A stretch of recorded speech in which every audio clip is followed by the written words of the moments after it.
Hi everyone, today I'm going to sketch and paint this shop front in Chiang Mai, Thailand, and I'm going to use line and wash and watercolor.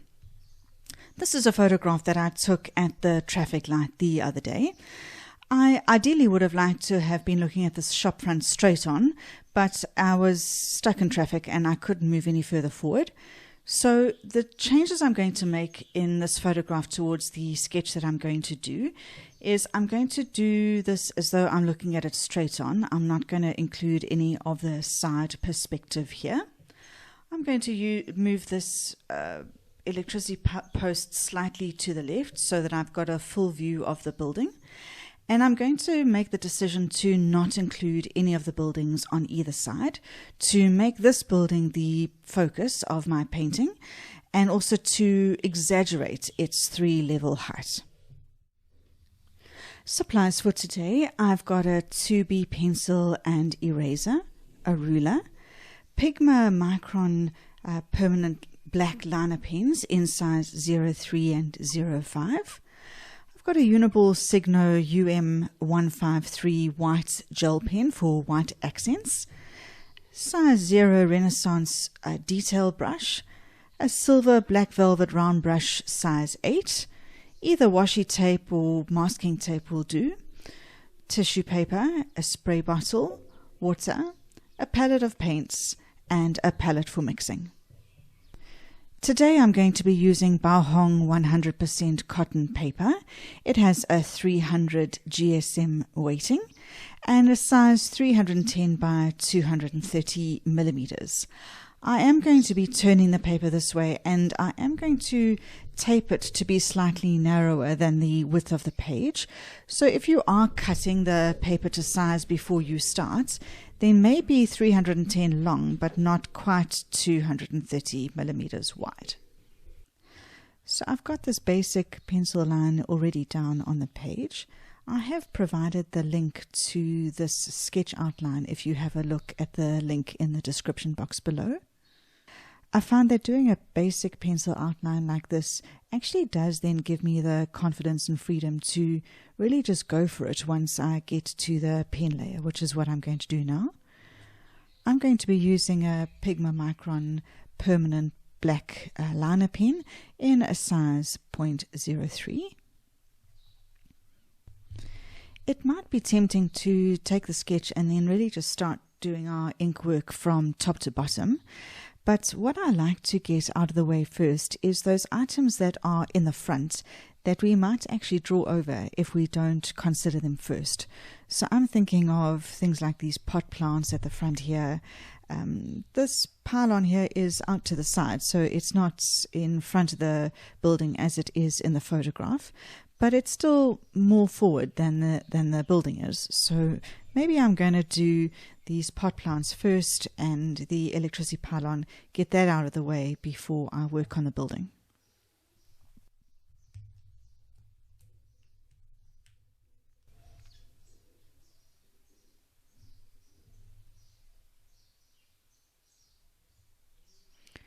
So I'm just going to use a very light hand here as I go. I'm going to try and get a little bit of a wiggle to the lines where I can, just to give them a little bit of a personality. Particularly when it comes to foliage, I don't work with a single line and I keep my lines as wiggly as I can. I'm not copying the photo exactly here, I'm just using it as a guide. I'm going to do a little bit of a trunk coming up the middle here.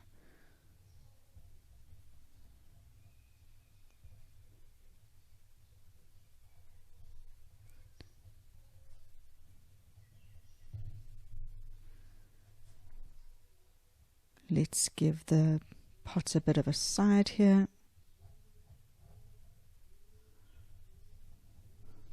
Okay, let's do this one here. So, alright, I'm going to do the pot first and then I'm going to add the plants in after.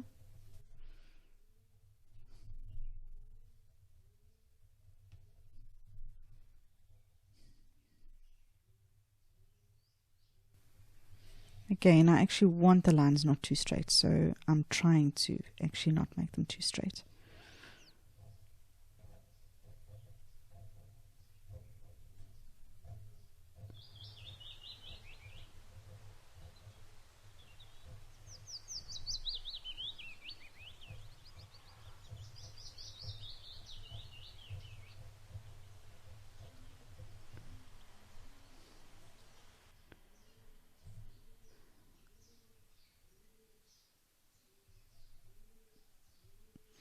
Alright, I'm going to make this a pot, and I'm going to put the sort of these plants in the front, and then maybe I'm going to go for that bushy tree behind.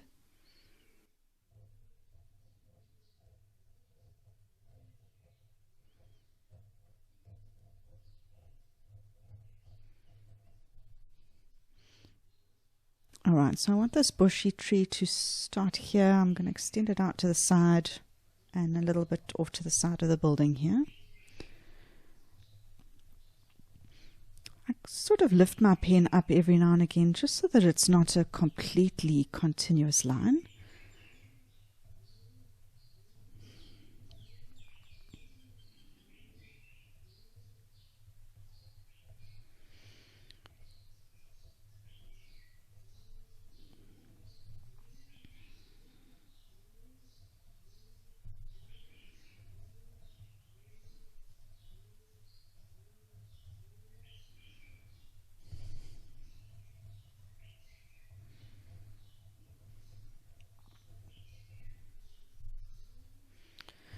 Alright, so I'm going to do this signboard before I do the post here, because this one is in front.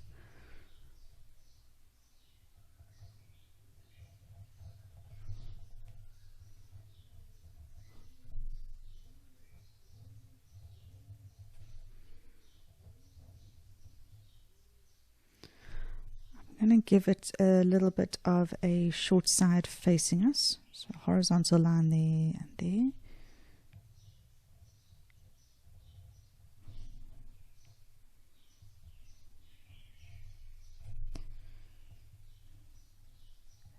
Then it's got these wheel things that come off the side.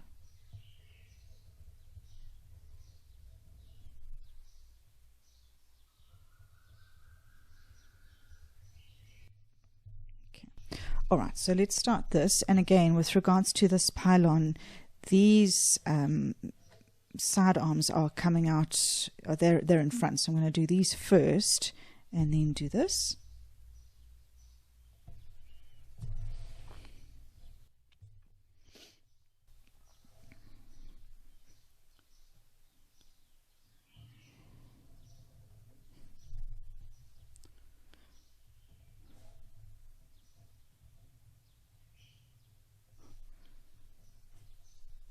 Right, so that is the side facing us. Then I'm going to give it a little bit of 3-dimension, put a little square there, bring this line parallel. We've got to finish that off with a horizontal line here.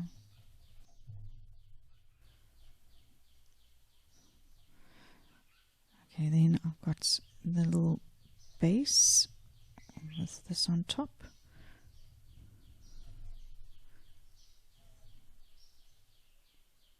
As far as perspective is concerned, the middle one's not going to be in the center. It's going to be closer to us here. So aim for the center and then come slightly left.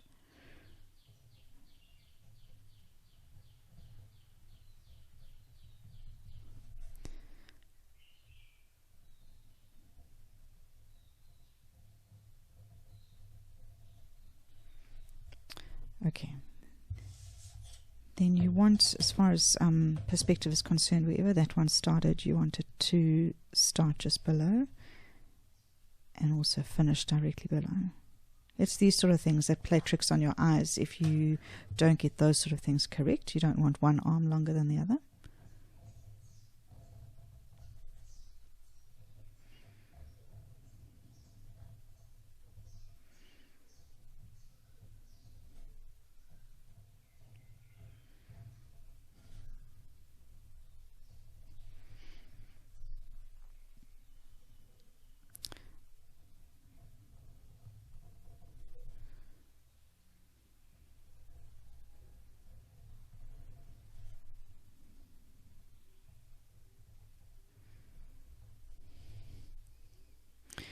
Alright, so this pylon, I'm going to make it extend to just a bit above this center piece here, horizontal line there.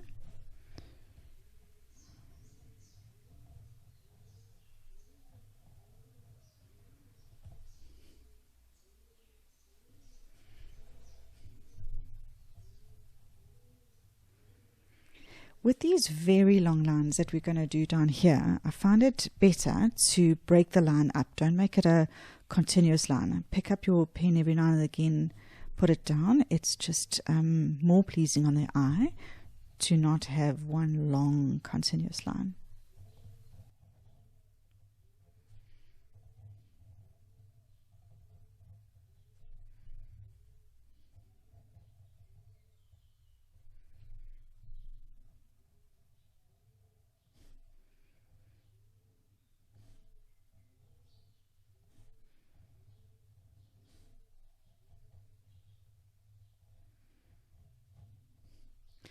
As far as perspective is concerned, at the very top here, I'm going to do an angled line. And then just keep this narrow, a narrow distance away from the front side that I've just drawn.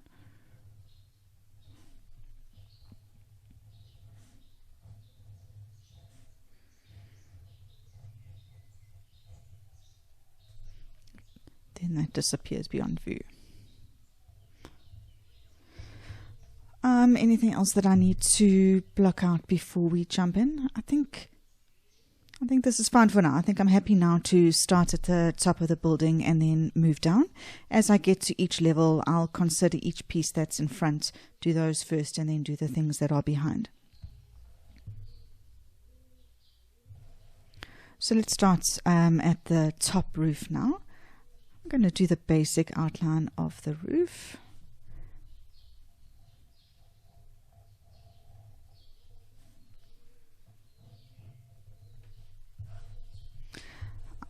I'm going to hold off down here because there's the little curves from the roof tiles, so I will wait for that. But I am going to do the cement edging around the sides and top here.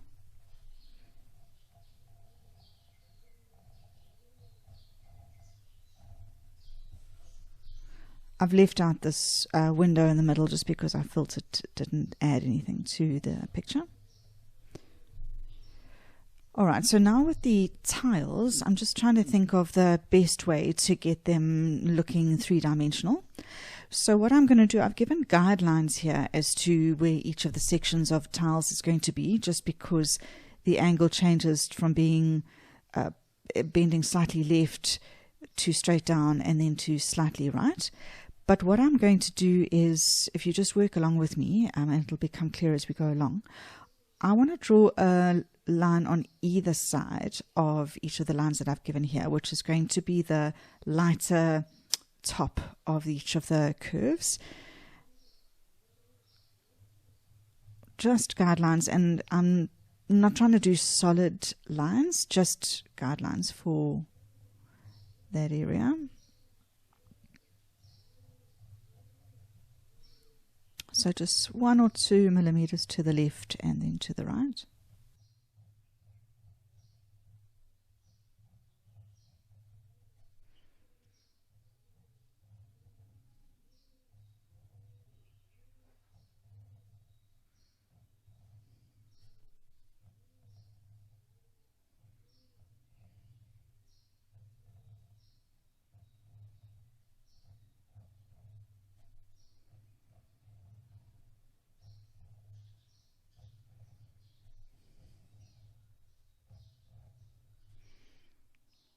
I am maybe going off of the lines that I had initially set, but that's fine as long as I'm keeping them equally spaced and I'm following the angles that I had set out by putting those guidelines down. I'm happy to go off script a little bit here.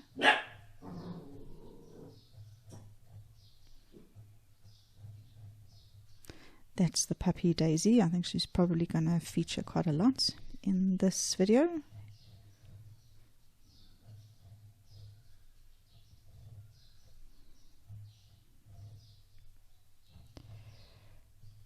Okay, I'm happy with that.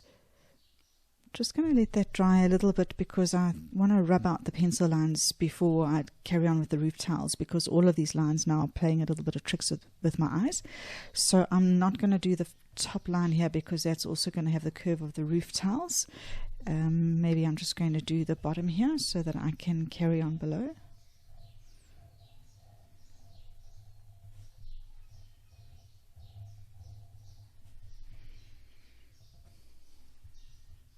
Okay, so what we've got here is we've got the pillars, and then this is the underside of the roof that goes back away from us perspective-wise. So the pillars are in front. So I'm going to do the pillars first and then do the underneath roof line after. If I have a look at the pillars, there's a bit of a curve to the top here.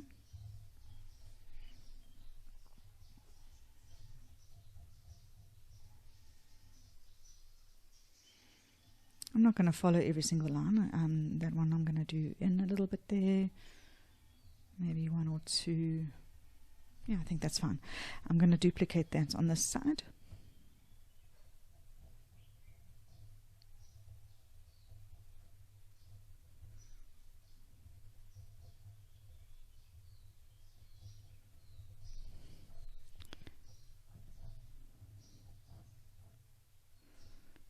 The base of these pillars goes out of our view, so I don't have to do anything at the bottom there.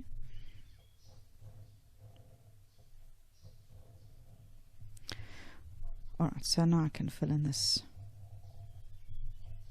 roof line there.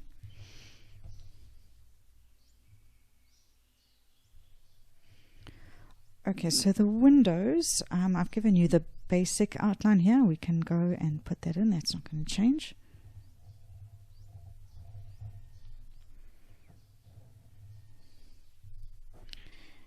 And then I've got small windows on either side.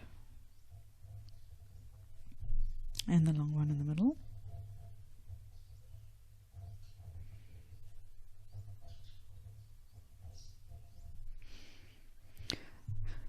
Alright, so now I've got two narrow windows on either side. The same width as those windows above.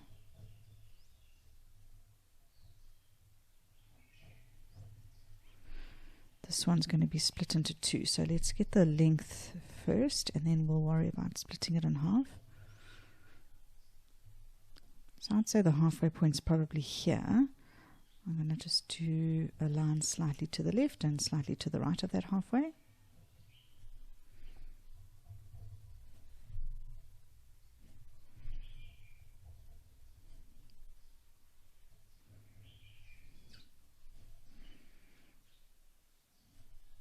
That's fine for now. Okay, let's have a look at the railing at the front. Again, I've given the basic line, so I can do the top one.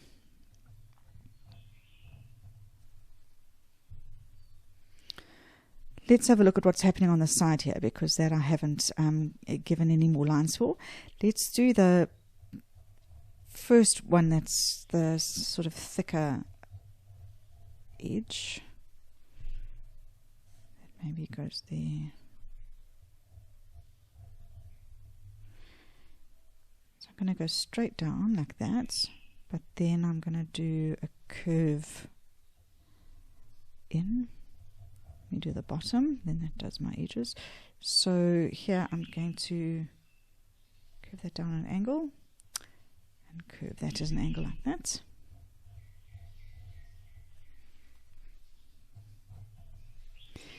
And maybe I'm just going to do a couple of lines just to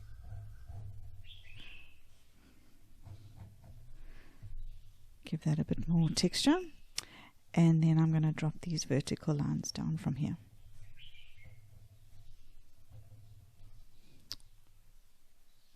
Okay, I'm happy with that. I think that's dry enough. I'm going to just get rid of some of this pencil.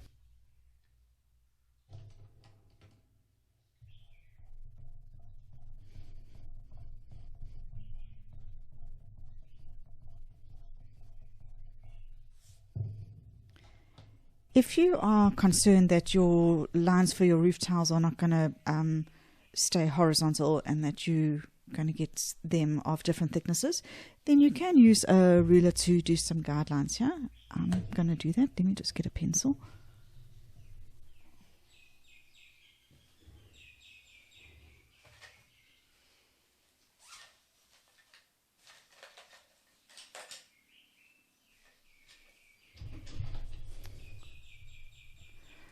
Okay, I'm not even looking at the photograph just to see how many layers I've got. I think maybe I'm going to go for 4. So in the middle.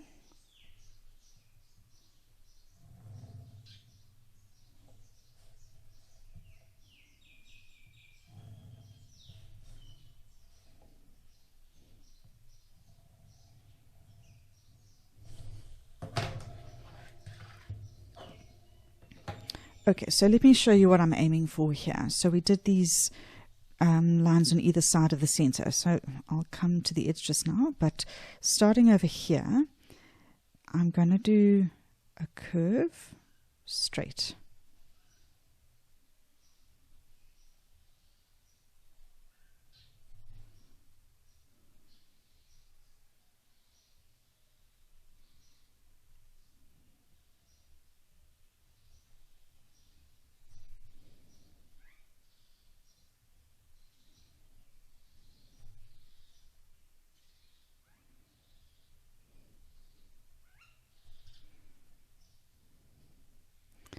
Okay, I don't want this to take forever. I'm really going to just try and do this quickly.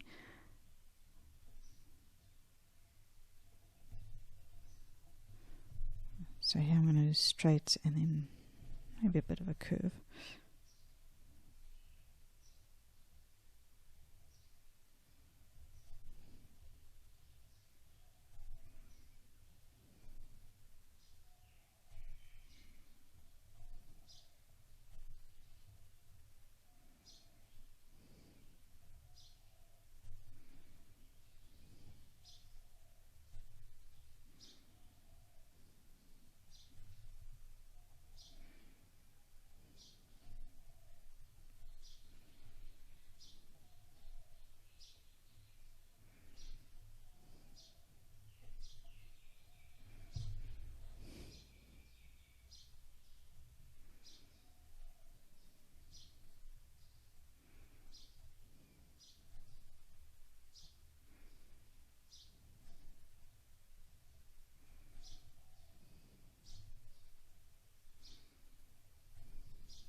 Right.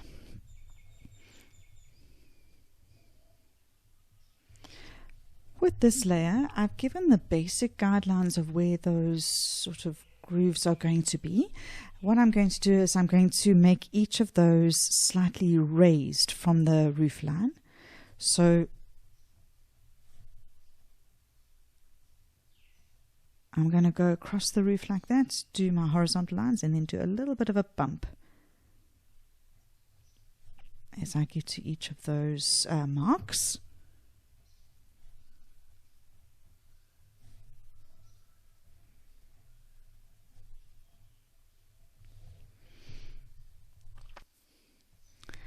And then I'll probably start in the middle here. This is the one that's going to go straight down. I don't want to accentuate too much of a curve. As it goes to the left here, I'm going to just curve it ever so slightly to the left, but we're looking at it from the front here. There's not going to be a huge amount of perspective going to the side, but slightly to the left.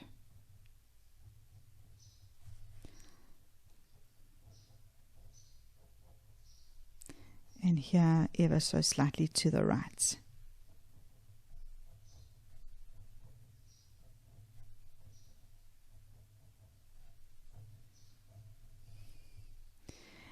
And also at these, I'm going to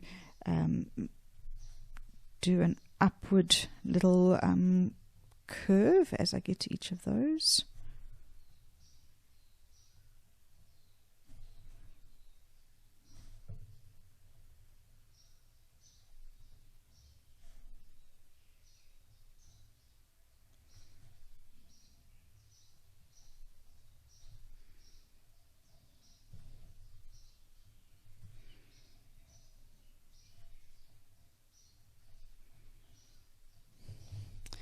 Okay, so now as we get to this layer, let us consider what's in front and what's behind so that we deal with everything that's in front first and then go backwards.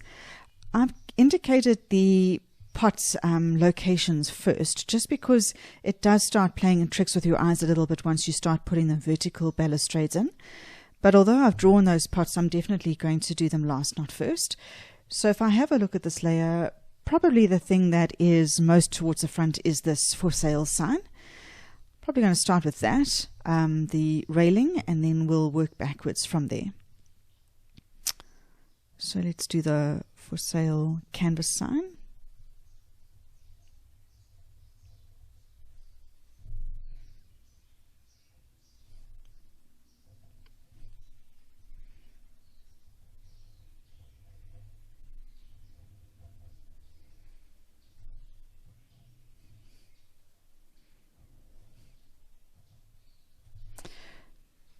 Alright, then with the railing, I'm going to do the vertical posts first.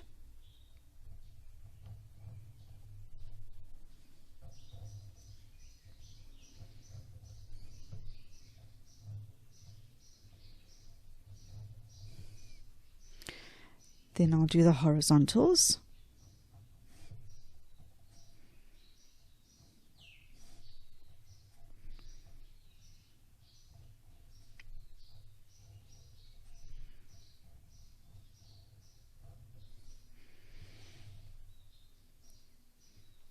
If I have a look here, the one plant has got a few leaves that are going to come over this railing here. So I'll just fill in a couple of those first. And then I can come with this railing.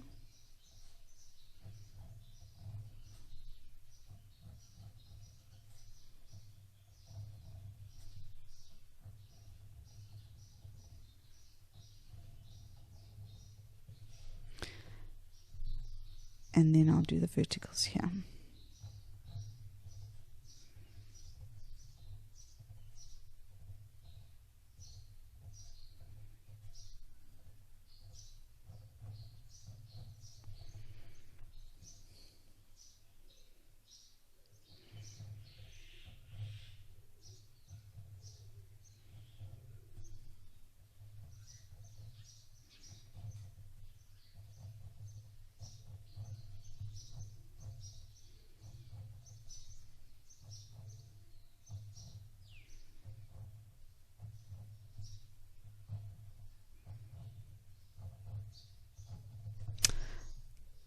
Okay, what's next? I think these balls, because this light is in front of the slats that are behind, so let's do these. So these are hanging Chinese lanterns.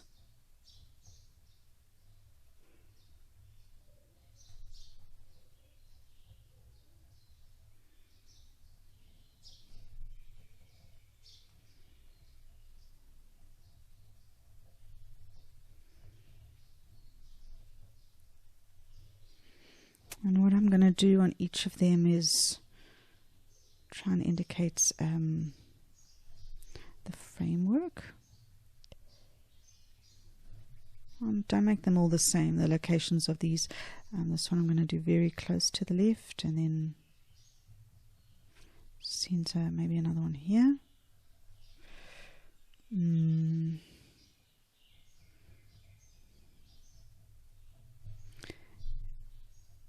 And then let's do some of, just lightly.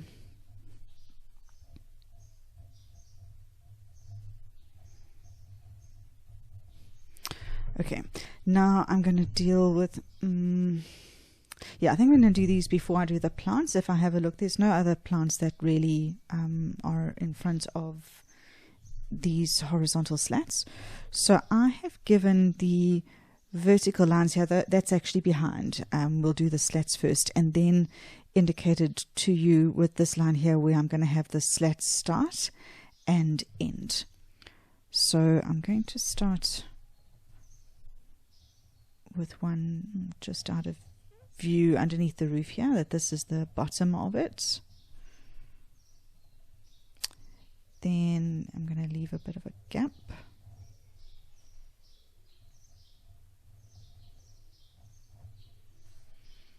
I'm just going to make sure each one ends there.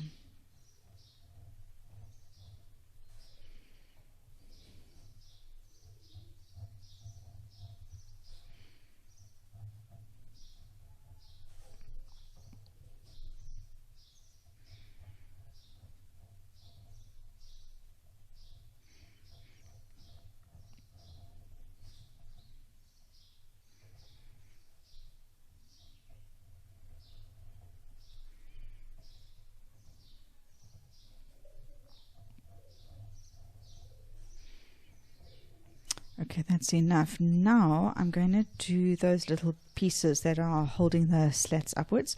So not where the slat is, but in between. So that's a slat. This is in between, so I'll do that. Slat.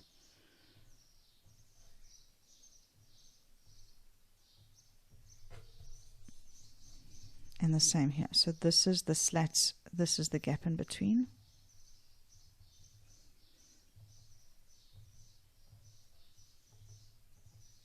Okay, let's do the plants. I'm going to do the pots first.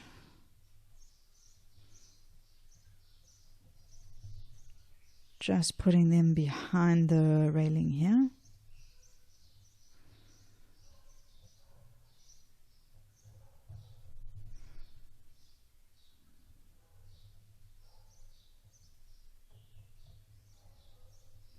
Okay, so now all I'm going to do is make sure when I do the plants that I don't draw my lines over the railings here, because then that's going to make your mind confused.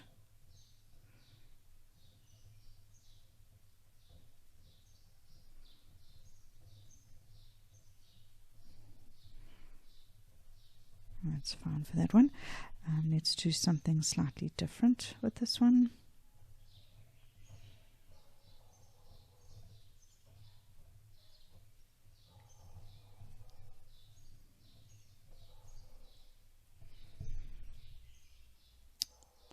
Let's do sort of that kind of leaf shape.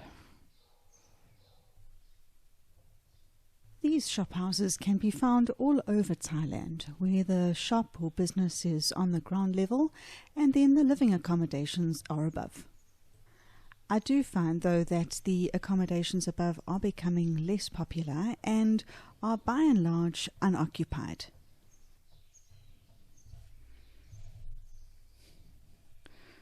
Okay, all right, let's move down to the lower layer. Just going to finish off that there and do this front section here.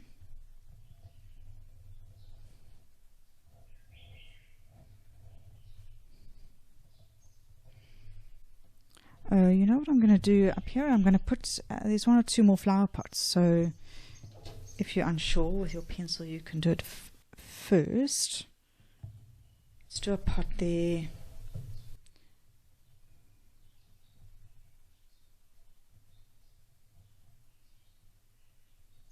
Just nice to get a bit more greenery and colouring.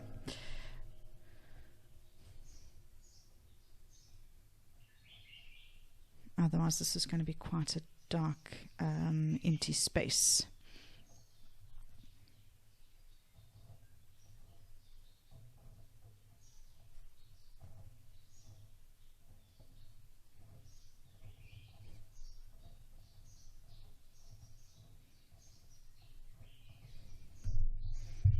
And there's also something indiscernible but plant-like over here.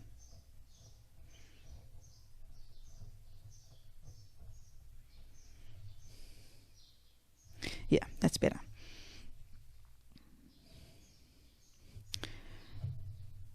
Okay, back to this layer. I couldn't really see what was going on here, whether this was cement or an actual roll up and down banner, because there are these wind chimes that seem to be hanging off something here.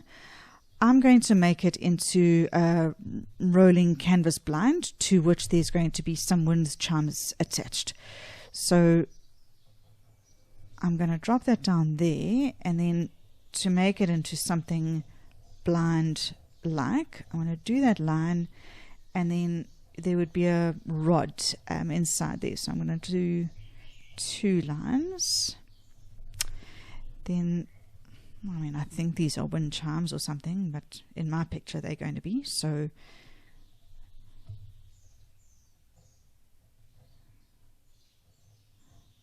add those in.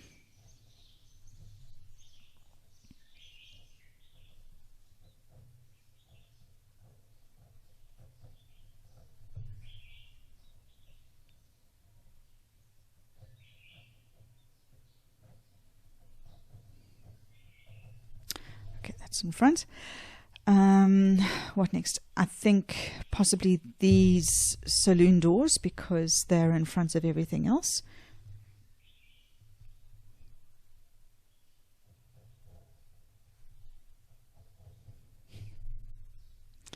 So that's the basic outline I've given you there. Let's do the inner edge now as well. Just like me. And then to give it a 3-dimensional look, I'm going to do the little edge that is facing us. I think I might, I've got the levels wrong here of this one on the right. I'd like it to start and finish at the same height. Just going to check that. So that, I'd like it to start here and there. All right, so let's fix that. And this is a little bit more facing us, so it's going to be foreshortened.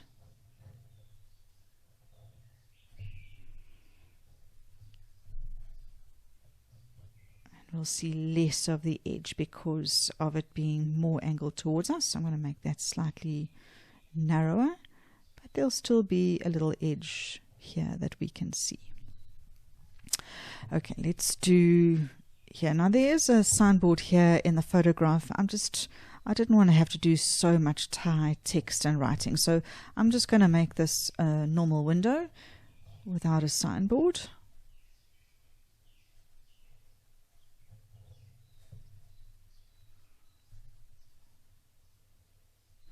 Which means I'll need to give it a frame.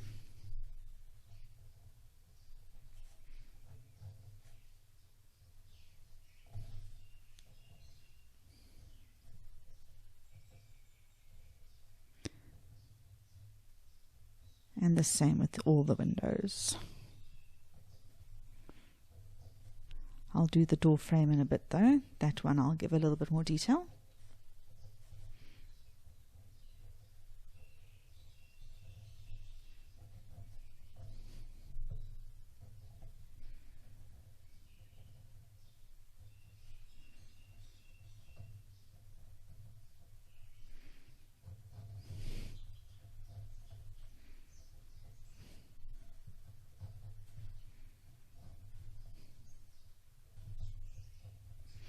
All right, so let's do the door now. I'll do the outer line.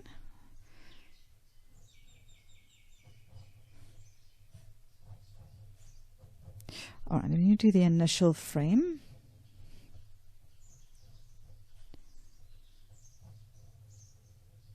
But now, and then I'm going to make that horizontal, little horizontal edge there. Now I want to give a little bit of an inside edge to it to give it a 3-dimensional look. So an angled up line there. An angled up line here, angled in and angled in.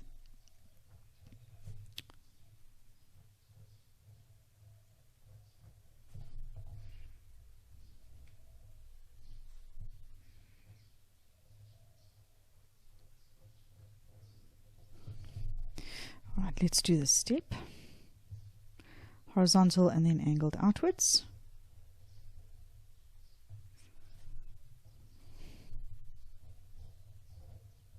I'm also not going to do all the chairs and busyness that's here. I think this is exactly what I want in my picture.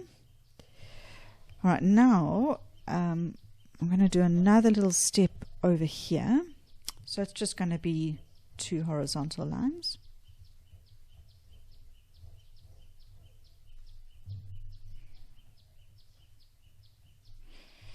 Let's do the edge. I don't think I can't remember if I've done these edges. Let me just do that.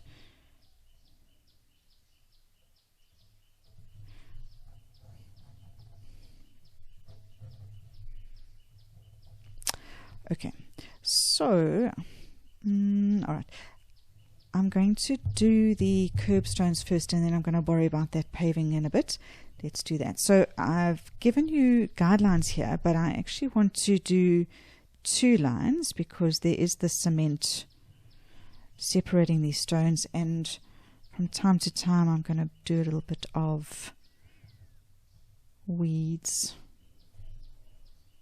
to give it character.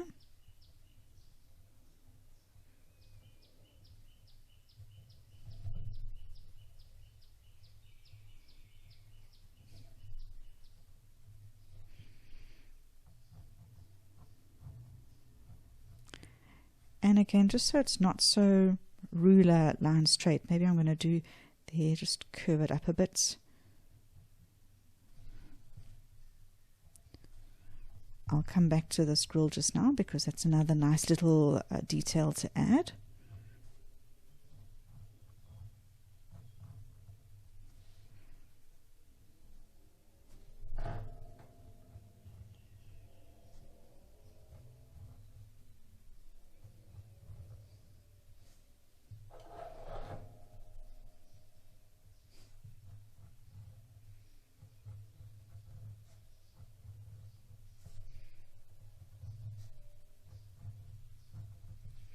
Okay, so with this grill, firstly I want to send it back a little bit, just give, I see the edge of that brick, then aiming not at the bottom here, just slightly up from there. Let's do some of these little metal rods that would be slightly backward set off the road. All right, with the paving stones, also I've used a ruler line straight here, but I don't want it to be quite so formal, and there is also weeds and that's every bit here and there, so I'm going to do those first because, you know, that's character.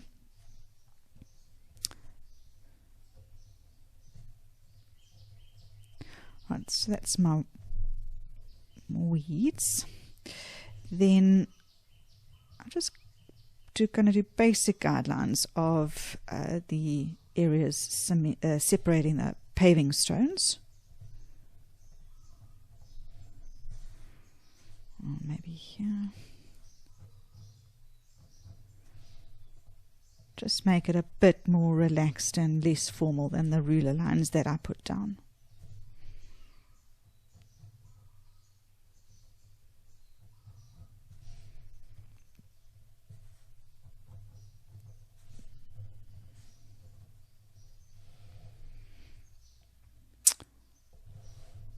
I think that's it. Anything else to add? I don't think so. Okay, I'm happy with that. So I'm going to let that dry and then we'll come back for the watercolor layer. My ink is completely dry now, and I'm just going to erase some pencil lines from underneath. And just get rid of any graphite that's on the page that might also still be there from your tracing paper. Keep in mind that once your paint layer is down, you cannot erase any pencil lines that are underneath.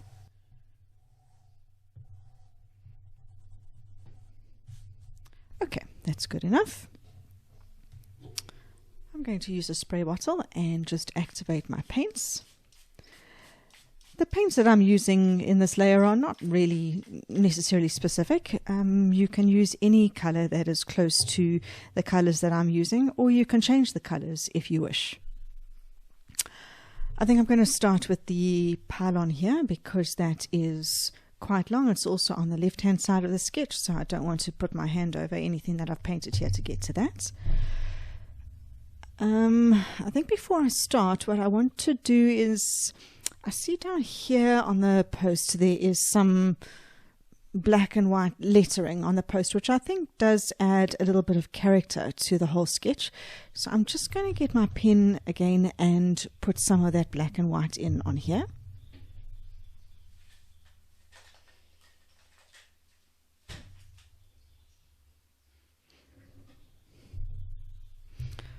So about over here, I'm just going to block off the white areas, and I'll worry about the numbers and lettering later.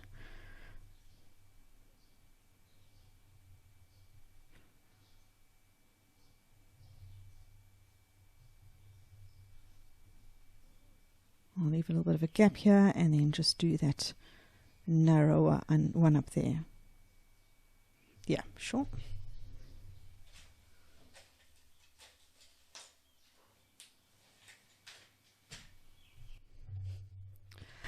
All right, so for this pylon, it's a little bit of a dirty grayish sort of color.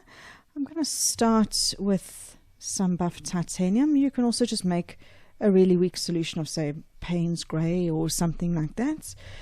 Maybe I'm going to add in a little bit of sepia, but a neutral tint, whatever sort of greyish there is. And I'm using this flat palette today so that I can mix up the colors and not keep everything the same and consistent color the whole way through. I'll dip in the buff titanium area, then I'll dip into the Payne's grey area, just so that there is not uniformity the whole way through this pylon.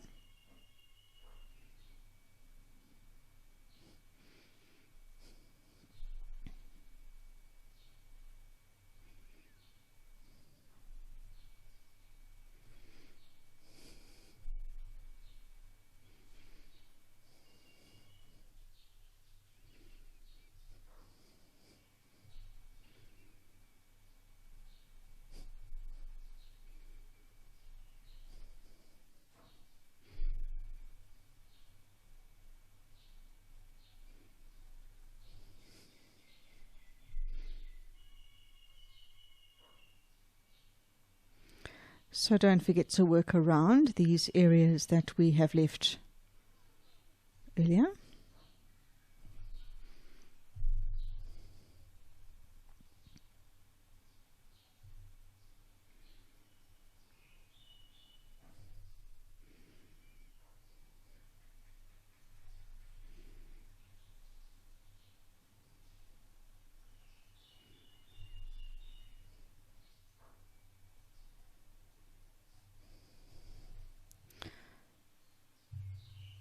Just want to vary the color a little bit more. Maybe I'm going to get some raw umber here.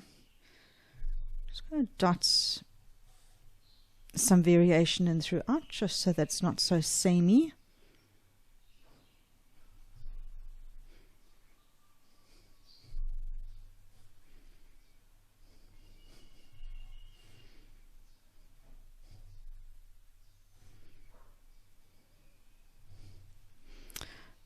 Okay, maybe I'm going to do this pot plant as well.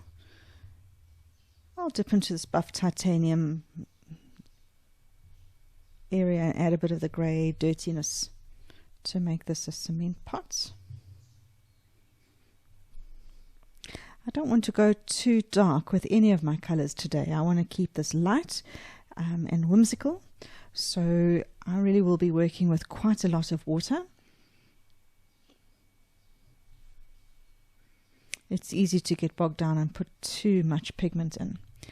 And then whilst I'm here, I think also in this light of the fact that I'm trying to keep it light and a little bit relaxed, I'm going to do a little bit of green as well, even though I know that the colors are going to bleed into each other here. I want that. I don't want everything separate here. So I'm just mixing up a bit of sap green, not making it too wet, otherwise it really will bleed. I'll start with a bit of light green up here. Just give this pot a little bit of a chance to dry.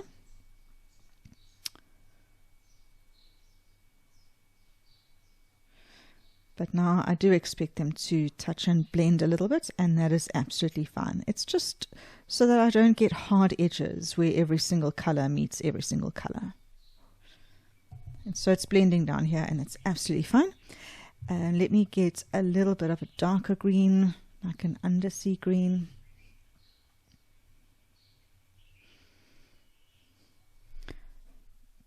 And I'm just going to dot that in sort of on the underside.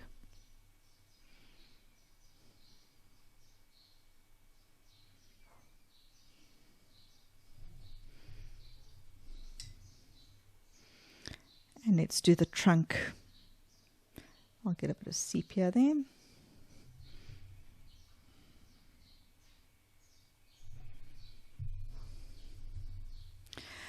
Now I think I'm going to work from the top down. So I'm going to deal with the terracotta roof first. So remember I had us draw those arches and then the straight and the arched areas. I'm going to deal with that in the shadow layer to give that raised effect to the arched areas. But for now, I'm going to start with just a lighter colored base layer, really light. I'm going to water it down. I've got burnt umber. I've also got the perfectly colored Venetian red here, just to add a bit of that terracotta color. But again, use as close as you've got available. I'm really making that very watery. And I'm just going to drop that in. Remember, there's still that cement border around the top, so I'm going to avoid that. And maybe what I should do is also just try and vary colors as I'm coming in here, even though I'm keeping it really light. Really, as much as we can vary tone, it's just going to make the whole thing more interesting to have a look at.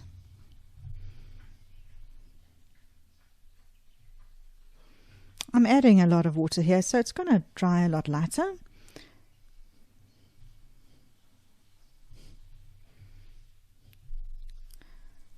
But as such, I'm going to try and really vary the colors that I'm dropping in.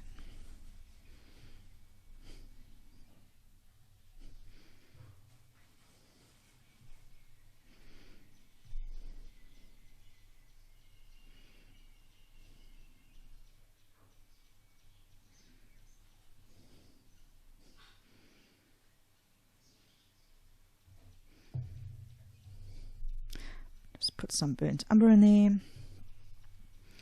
Back to this sort of terracotta color and drop that around.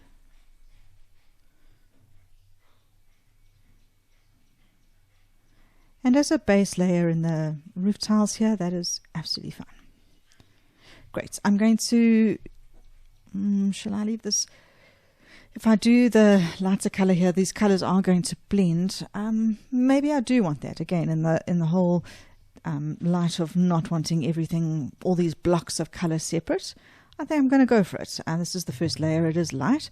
I'm taking this buff titanium again, and I'm just going to continue down. Maybe I'll start on this underside here, just giving those roof tiles a little bit of a chance to dry. Starting with buff titanium there.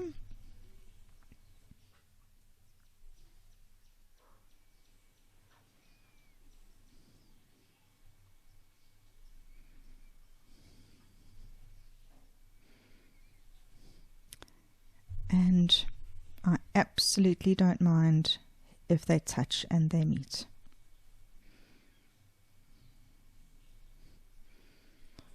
And I wonder if that's dry enough around the edge. I still want to retain the lighter color around the edge of the top there, so maybe I'll leave that for now. For the pillars, I'm going to maybe put some water down first for the pillars. And work a little bit wet and wet. I just want the water glistening but not pooling, so I'm just using my brush, tapping it off just to lift some of the water that I've put down, just so that it's not too wet. I'm going to dip into this grayish area that I've got. I want to give a little bit of a curve to it, so I'm just going to drop a little bit of color down the left there. And I can't really see what's going on here. Maybe I'm going to put this on because the sun is coming directly from the front here. there's not definite shadows on one side or the other throughout. I've just got to try and give a little bit of three-dimensionality wherever I can. So I'm just going to do on the outside.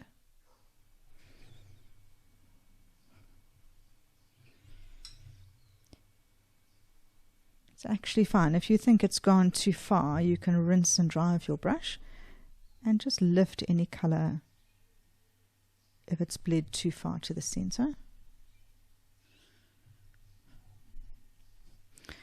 And maybe I'll put a little shadow down the other side as well, just so that it looks like it's curving towards us.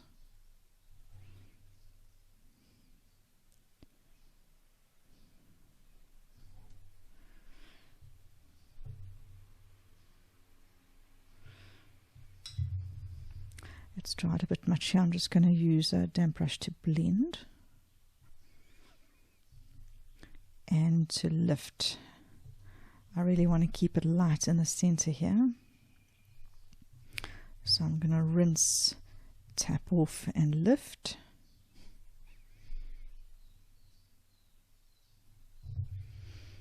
Okay. So this wall is a grayish beigey color, so maybe I'm going to work in this area here. I'll just put a bit more buff titanium down, working really light. I'm going to really put water down first and then maybe mix some other colors in. And if that roof color up there is still a little bit damp and I can get them to touch and talk to each other, that's great. I'm going to avoid the pillars just for now. I really don't want that shadow color to blend out, but I will touch there shortly. I'm going to leave out the white area at the top of this balcony.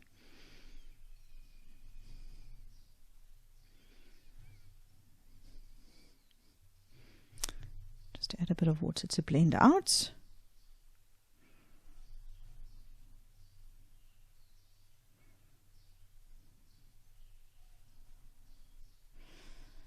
And then I want to get a bit of texture to this wall, so I'm going to just move around here and grab different colors, and just to get some different color into the wall here so it doesn't look completely clean and a solid color. Yeah, that gives the wall a bit more texture now. Just want to take this all the way to the edge.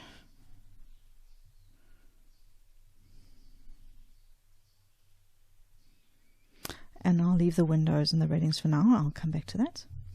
So I really like how this has met here in a non-solid line.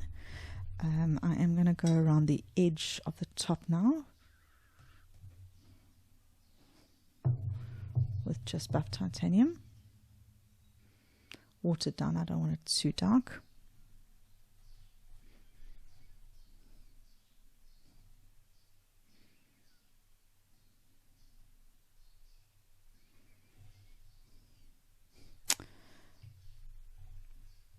Okay, so this color here is quite similar to the terracotta tiles on the roof. As long as I'm working in that same sort of area, it'll be close.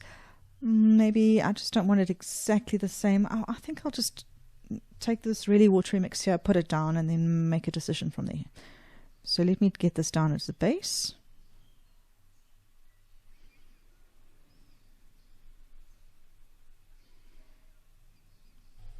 And that top layer isn't dry, and if some of this is going up into there, I'm fine with that.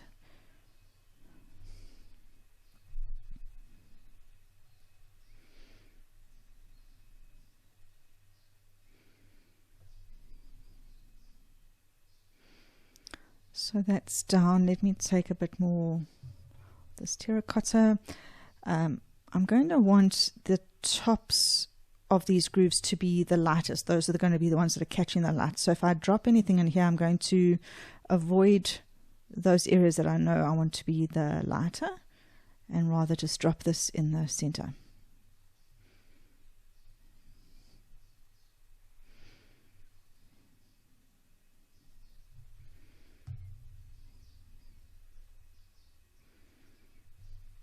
I think think I need to be a bit braver here, otherwise that's going to dry really light. What shall I add? I think I'm going to take a bit of cadmium orange hue here. I just want to intensify this just a little and make it not the same as the roof at the top. I can put this in. I'm not avoiding those light areas now, but I can go back in and lift them. So now it is running quite a lot since up here. I'm just going to lift some of that just so it doesn't bleed all the way up.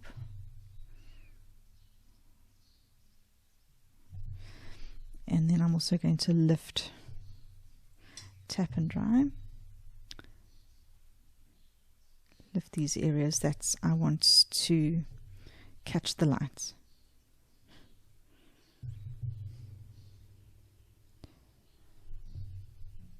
The wetter the layer is, the more it's just going to blend back in once you lift. So I might have to do this more than once because this layer is quite wet now.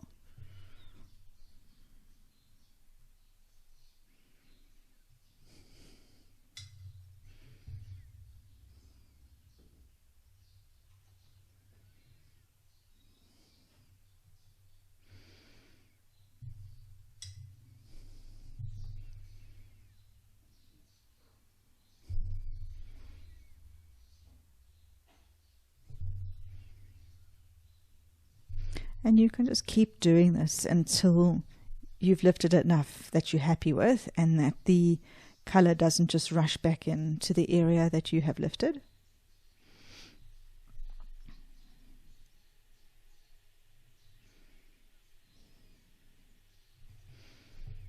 Yeah, I'm happy with that.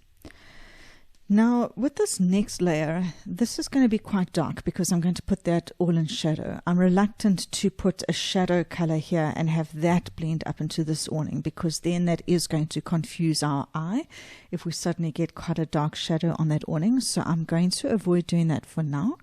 I think what I will do is put color on these Chinese lanterns and maybe then do these slats and then work down from there. Again, I'm looking for a really muted color palette here. Already I can see in the photograph that those lanterns are faded in the sun. So I'm going to really use a light mixture here. Any yellow that I've got, but maybe I'm going to even dirty that yellow a little bit. Add some of the gray. I'm not following the same colors that are there. I'm maybe going to do yellow, orange, and I don't know, maybe a faded red one or something, but this one I'm doing yellow. But you'll see I'm really pairing it back with my color. I don't want it to stick out and be glaringly different to the rest of my sketch, which I'm really looking for a muted palette. Let's do red here.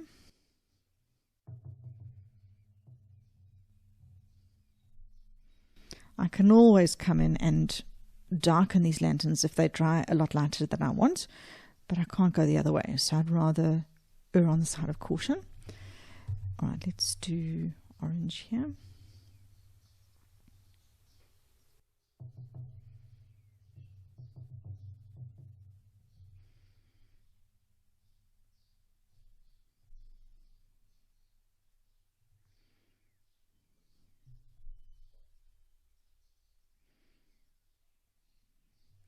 And maybe I'll do a light blue one here.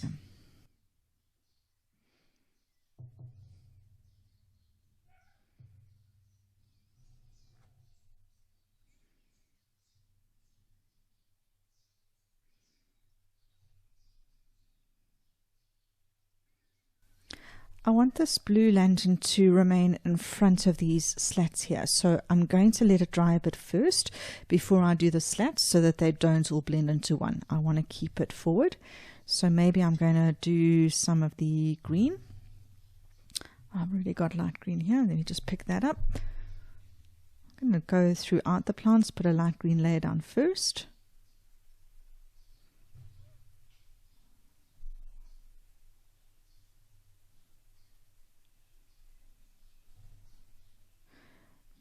I'm going to try and not touch those slats again so that it doesn't confuse the eye. Keep these plants behind the slats. This one's obviously hanging over the railing, so I'm happy to bring that forward. But this one I'm going to send back.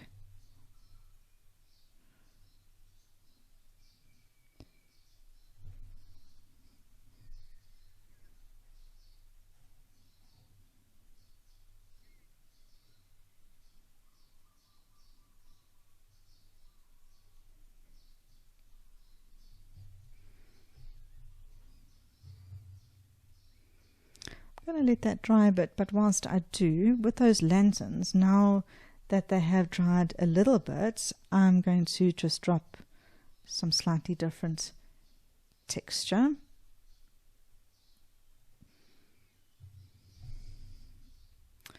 That second one, I think that's the red one.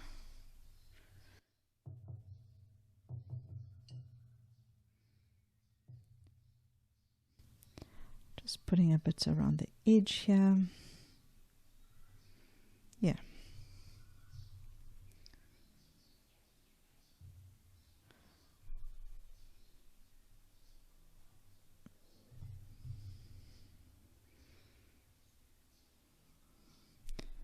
Just so that it's not all the same.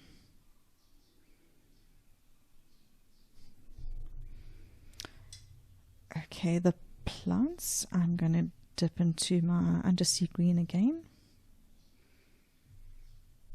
And just thinking of what is the underside or what is the inside that's going to be in the most shadow. Sort of the base of each leaf or underneath. And leaving the outside and the top.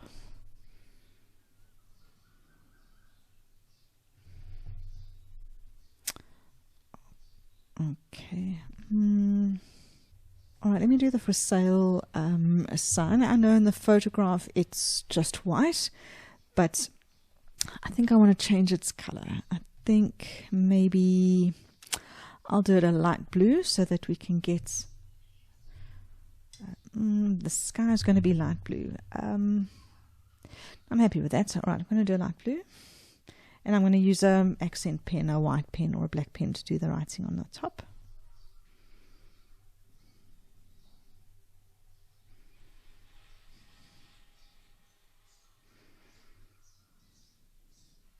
If it touches the green of the plants, I'm happy with that.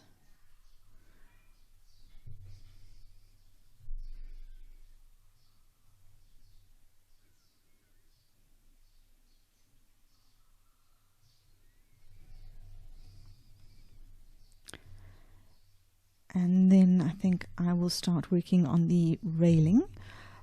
Any darkish brown will do. I'm going to use sepia, I think. And I'm going to work into this area again. So if I can get difference in colors as I work through, all the better. I'm going to avoid the blue banner that I've painted for now, although I don't mind the mixing. I don't want a huge amount of brown to go into here. So I'll work around and come back to that. Oops.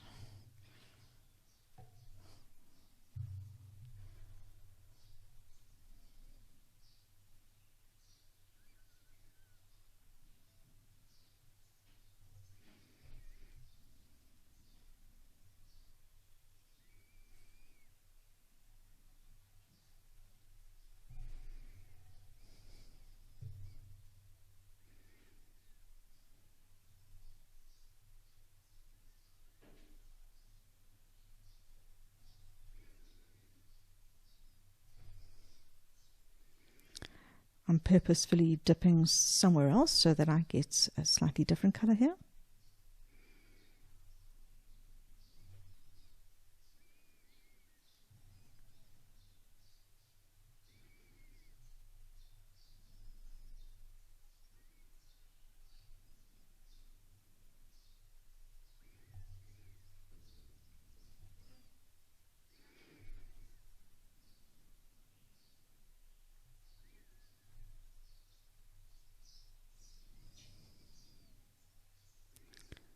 So if your plants are still very wet, you can work around and come back to it. I can see that there's no longer a glisten to my plants, so I am happy to come and do this because I do want the railings to stay in front of the plants and not blend.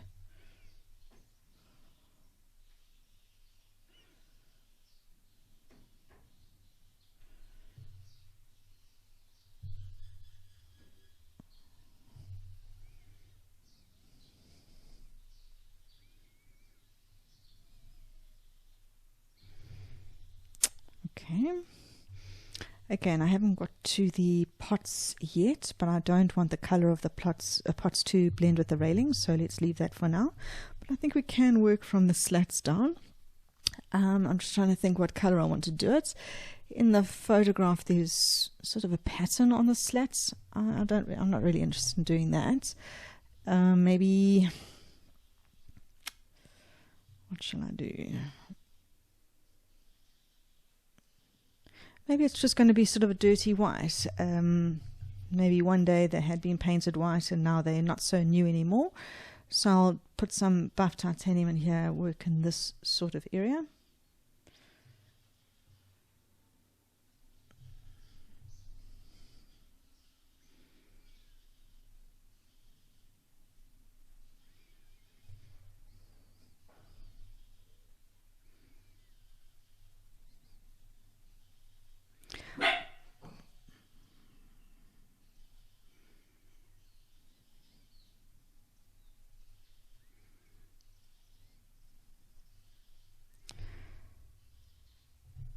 Whilst I'm happy to change up the colors that are in the original photograph, I also don't want it looking like a rainbow and everything just being so busy because I've changed so many colors. So yeah, I might have changed this canvas thing to be blue, but I'm also just going to pare back on putting in too many different colors and things getting too busy.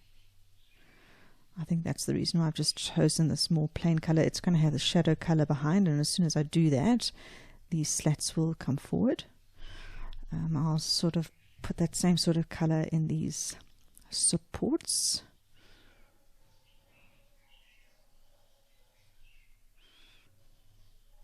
And is there enough variation? I'm just going to dot in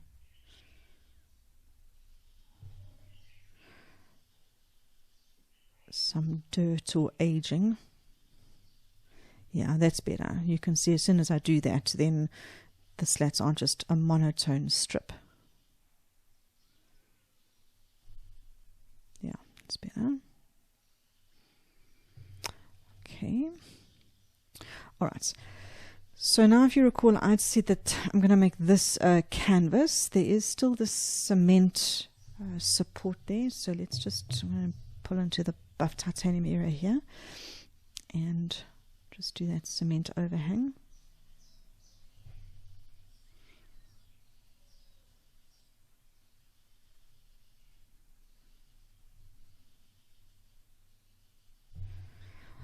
I don't want the color that I do this canvas to blend up into this cement, because this, you can see in the photograph that there's quite a lot of light on here. What there is the roof layer underneath, which I haven't really got a line for yet. I'll put that in just now. I just want to make allocation for the fact that there is a bit of a roof line under here. I'm just going to extend this color a little bit. Okay, so I'm going to leave the canvas for now and maybe work on the wall down here a little bit.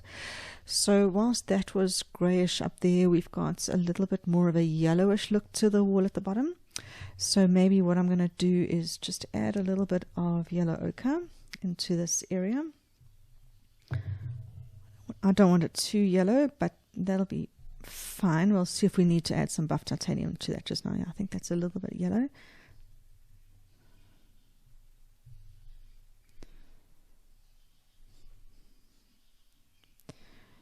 And I'll just do the whole wall in that color.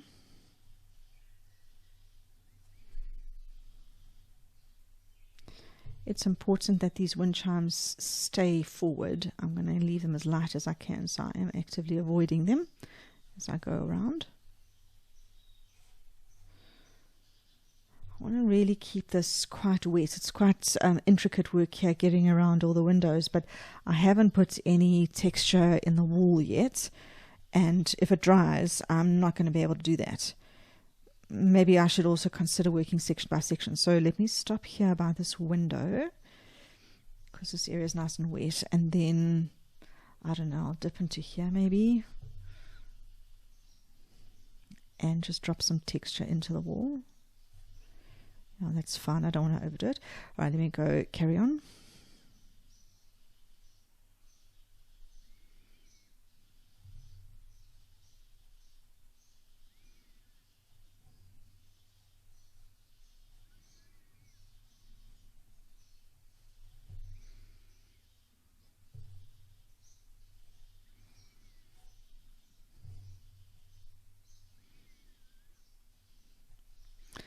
The green plants will be darker than this color I'm putting down here, so I don't mind going into the plants a little bit just so that I don't have any white areas that are left.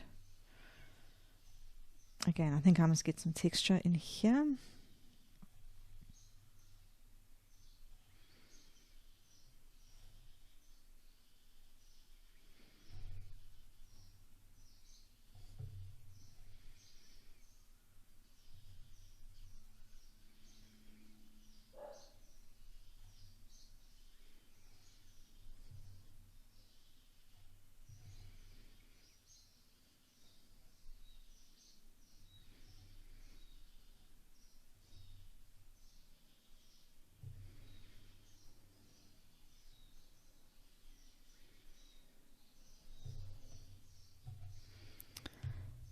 Right, what next? I don't want too much bleeding here, so I'm not going to do these doors.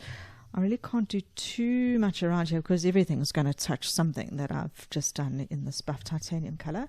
So maybe what I will do is, so this is the, okay, I don't mind doing this area to bleed into that. So this is going to be the little pavement area. Well, I'm not going to rush it. I'll come back to that, but I don't mind them touching. I'll do this front paving area here first, and then I'll join the two together. So I'm just dipping into whatever color I've got there. I'm going to try and avoid a little bit where I plan to put green, but again, I also won't mind them blending with each other, but just keep that in mind. Like I went straight over that one.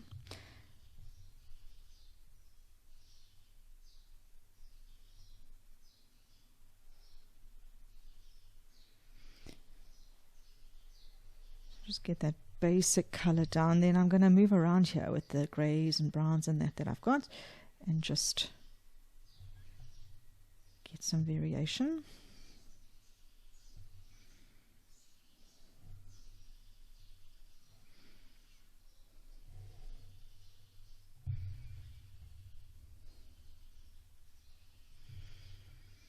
When I get to the street here, I actually do want the two layers to talk to each other. I don't want a hard line here that is meets the street. So I'm going to, what shall I do? I think I'm going to mix some neutral tint in this area. Again, start off conservatively and then rather blend it. So not touching just yet. I will, but let me just water this down.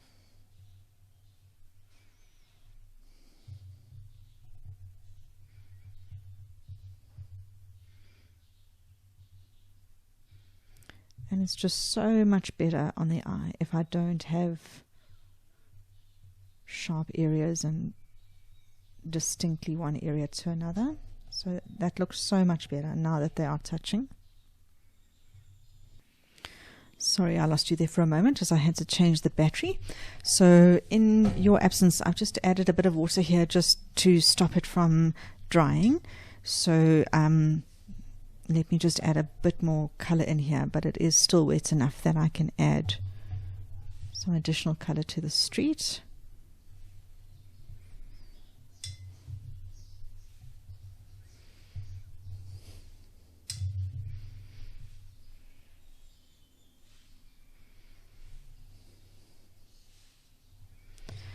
And up here is dry enough now that I think I can dot in a little bit of light green in the areas that I'm going to do the weeds.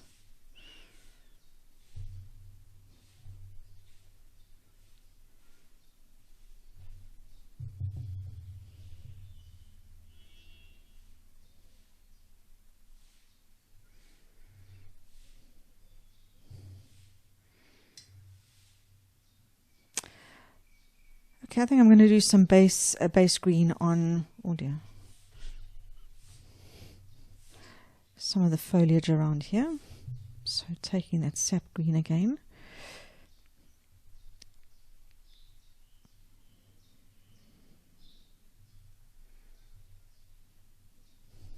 Just going to put that throughout, and then I'll drop in my darker colors.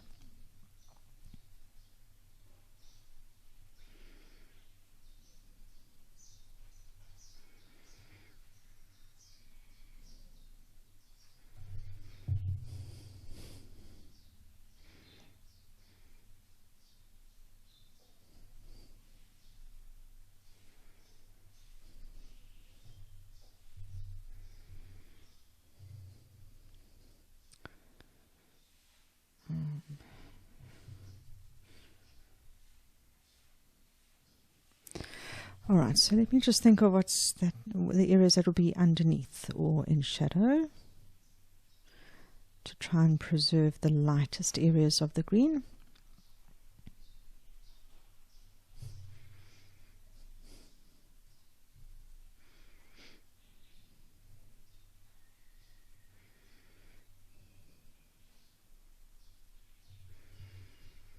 This is a bit wet. I'm not going to get any dark accents in here if I go in and do that there, so I'm going to leave that for now.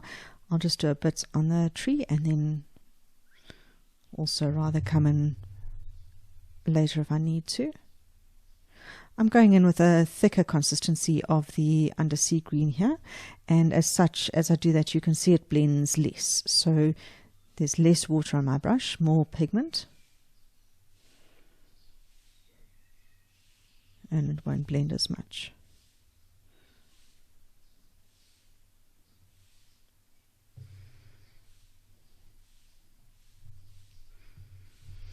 All right, let me do that hanging canvas now. It's dry enough. And maybe, again, I just don't want this looking like a Christmas tree with too many colors. So I think I'm just actually going to dip into this grayish area here, just so it's not the same color as the wall. But I'm not going to look for another color like blue or green or anything.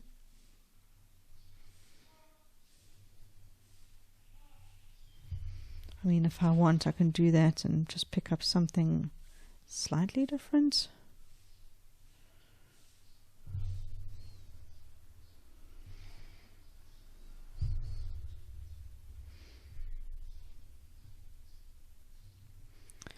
So let me just get a wet base layer here, and I'll drop in some different textures.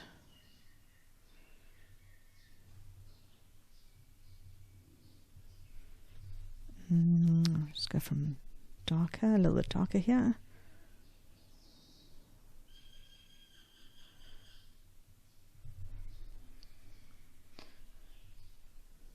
Maybe this was a light green once upon a time, and it's old and faded now. Yeah, I'm happy with that. It's not all the same color.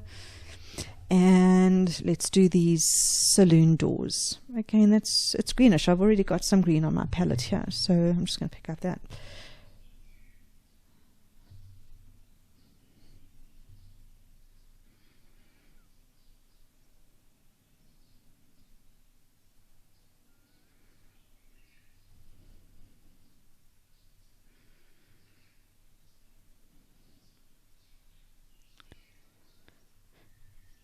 I can do this. I'm going to do the step here. Forgot about that. I could have joined it to the wall a little bit earlier than I did.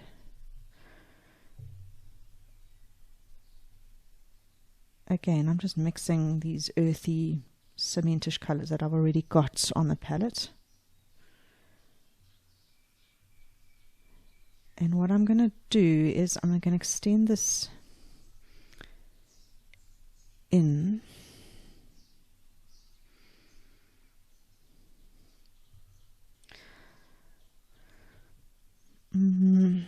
What I actually wanted to do, let me just get a pencil.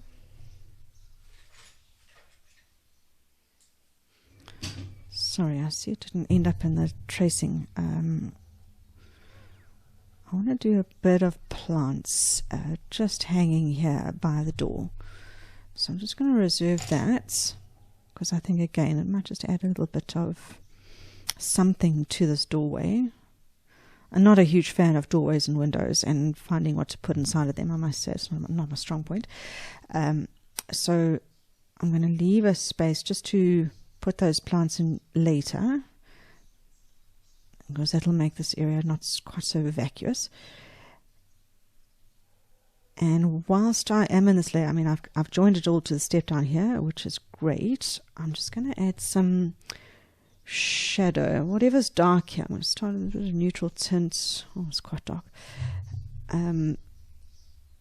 Just blend that here. Oh, I don't really like that, actually. It's okay once it blends in. Just a suggestion with this darker color that this room has got some depth, and we're looking into it there. Maybe I'll get some dark green.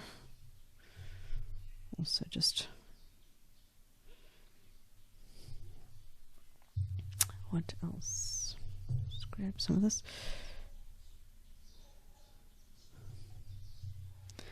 Just to suggest there's things going on there, and that we might not know what they are, but it's not all just the same color in this doorway.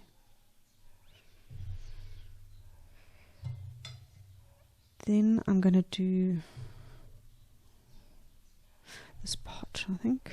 Yeah, that's fine, that color. Let me do a base color, and again, if I can get a change in texture on this pot, all the better, but I'm just lifting some of the water. I've made this too wet. Lifting that, and then let me take, I don't know, some of this.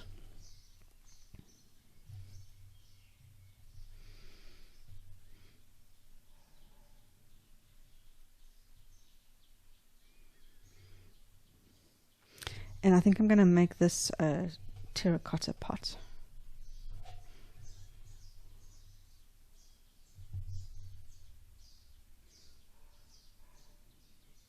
So I can see I've omitted the wall behind this pot here, but I'm not going to do that immediately. I'll come back to it.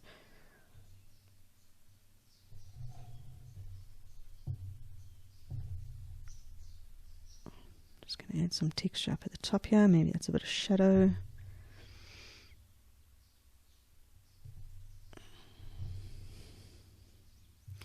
Okay, so as a first layer, I'm going to let this dry now, because if I keep on moving around it, I'm definitely going to smudge it with the palm of my hand. So I'm going to let this dry completely as a first layer, and then come in again for the second layer once it's dry. Right, so the first layer is dry now, and I'm going to work from top to bottom again, adding in an additional layer as we move down. Some areas I'll visit for the first time, and others I will do another layer. I'm going to work on those roof tiles at the top first. So if you recall, in the first round we put a very light wash, and I also put those little curves in them.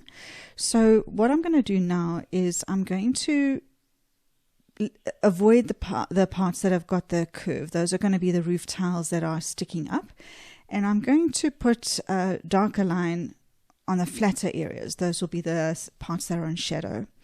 So if I start here, because this is easy to see after the first curve, I'm just going to darken those areas.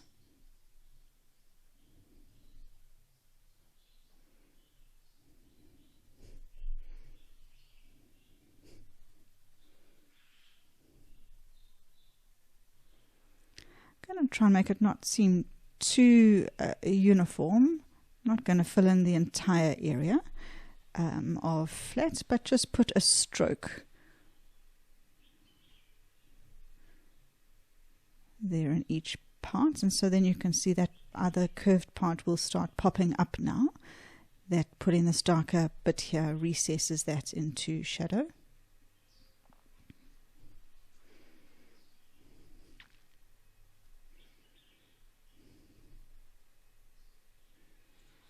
I really enjoy that part of the painting where we start adding some darker contrasting colors and shadows, and at that point the sketch really does start to pop and we start getting a three-dimensional look to so many parts of the painting.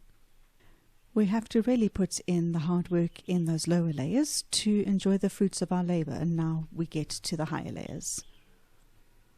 I say that the lower layers write the checks and the shadow layers cash them, because it is the hard work that we do earlier on that gives us the rewards later on.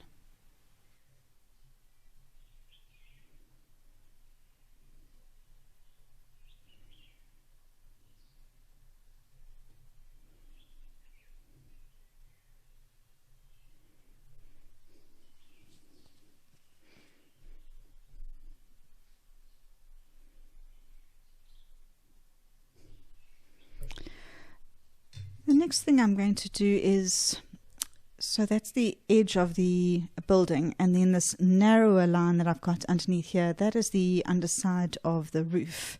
So I'm going to darken that.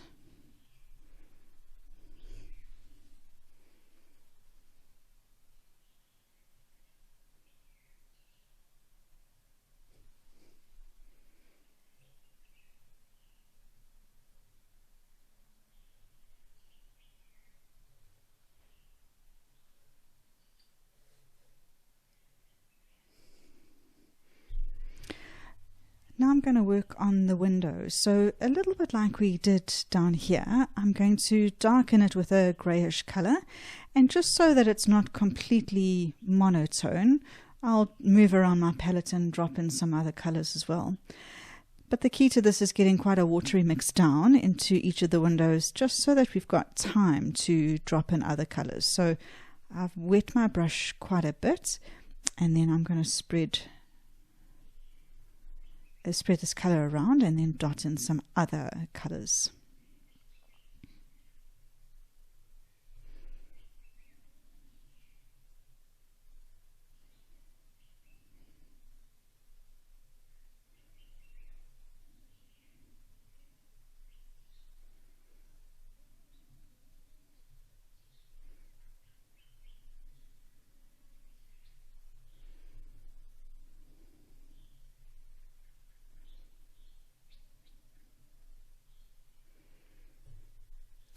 So the base color is down there and it is still pretty wet, so I've got time to drop in some other colors now. Maybe I'll get a bit of yellow. Maybe we're going to suggest that there's some lights on inside there.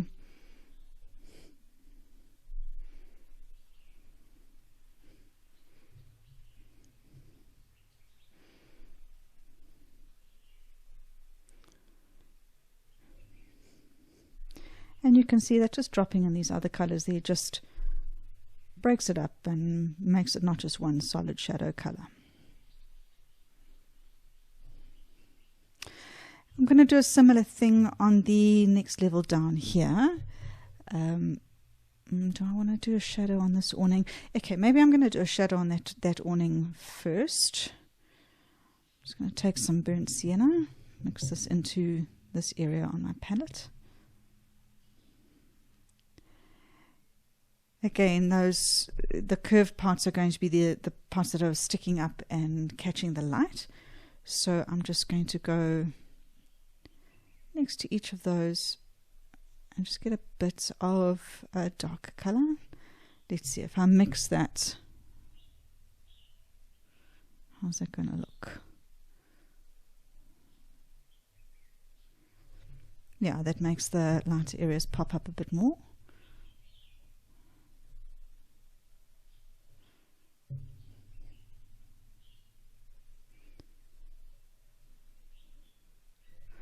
Always just looking to get variation in color as well as a bit of contrast. Wherever I can get a little bit darker next to a little bit lighter, always pushes the bits that are a bit darker further away and the lighter bits towards us. This isn't the shadow layer yet, we'll get to that later. Now I'm just building a little bit of contrast.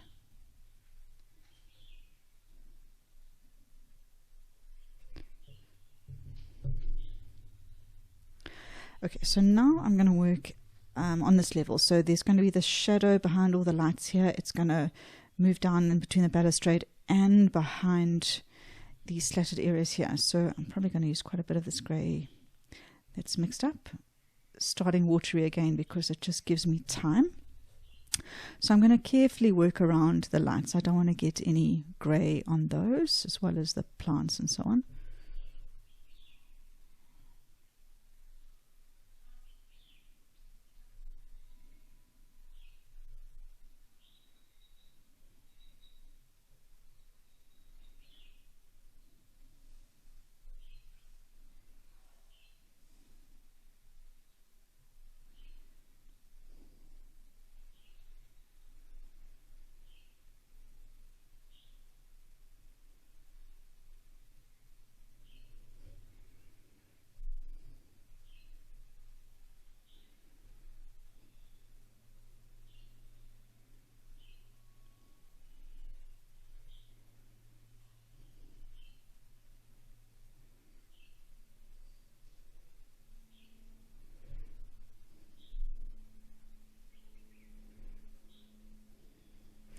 I'll worry about the area behind the slats just now because I just don't want to run out of time and for this layer to dry. So I'm going to get this down, and maybe I'm going to get between the balustrades as well, just so I get the same tone of grey. If I kind of stopped and did the balustrade later, I might not get the same color grey on my brush again.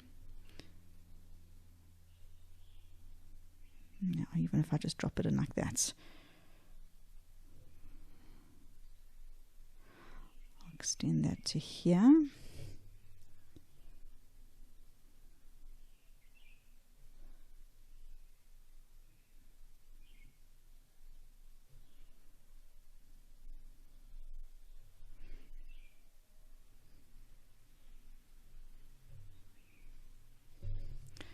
Okay. Still wet in there, so I'm going to move around again. Maybe I'll pick up a bit of yellow.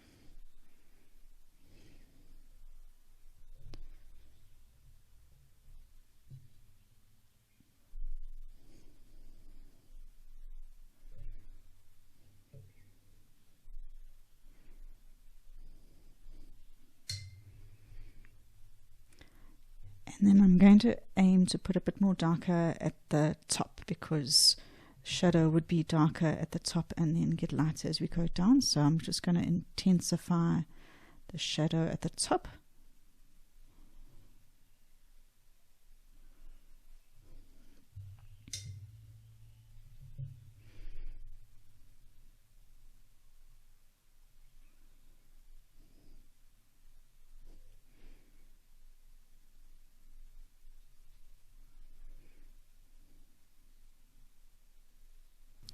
I like to see how, when I put the shadow layer down, how the things at the forefront do bounce forward. I can see how, as I put this shadow layer down, how it pushes the lanterns and the plants forward.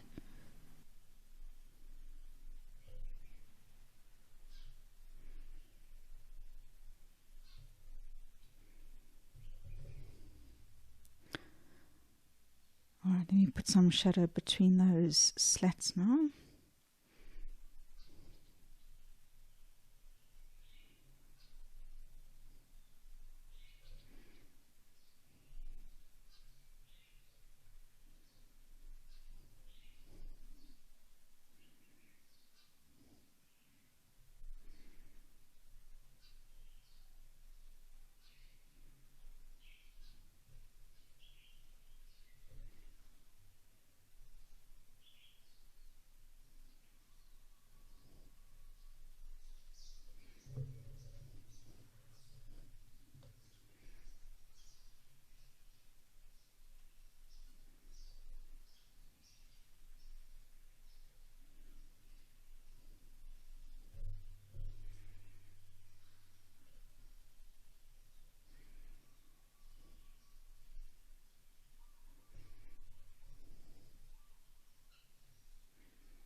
Okay, and I'm going to do these bottom windows, same story.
All right, they're still wet.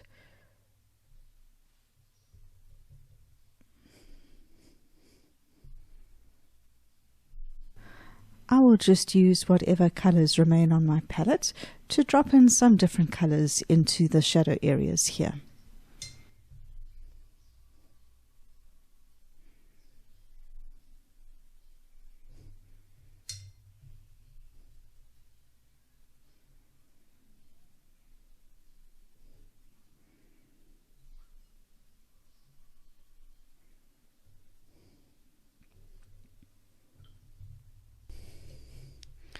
I'm just going to try and lift a little bit here. Not that it's the end of the world, but whilst it's still damp, I can just wait. Okay. I realize I forgot this shadow area. I'm going to try and pick up, I don't even know what that was close to. Maybe this up here.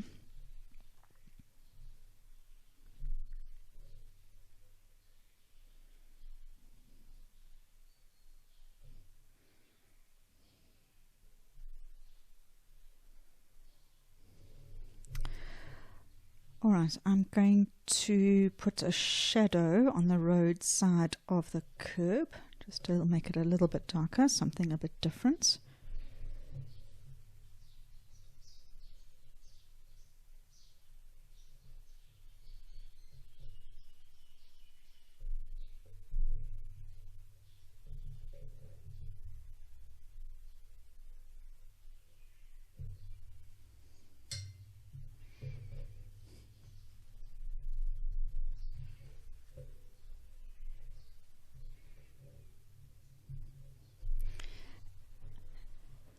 And now I'm going to put some contrast on these plants at the front here that I couldn't do in the first layer because they were too wet.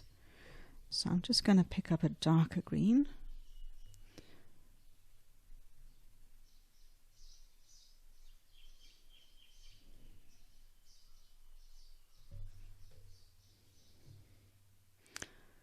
And whilst it's on my brush, let me put a bit on these plants up here, although they are quite dark already.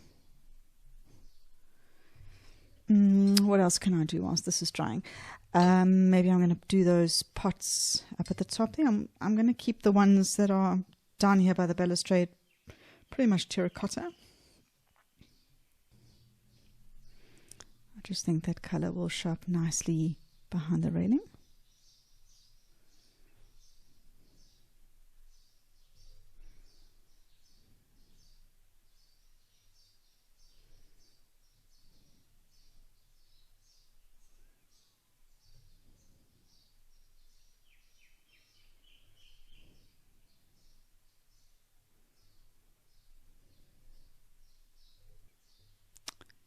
But I'll do the one on the table yellow, just like in the photo.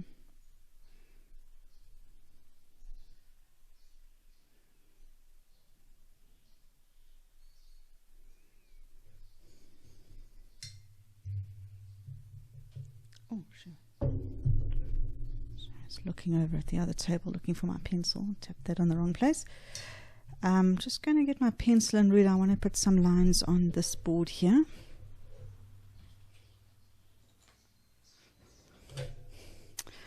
I want to get some of those colors in on this board. So I'm just going to do some guidelines.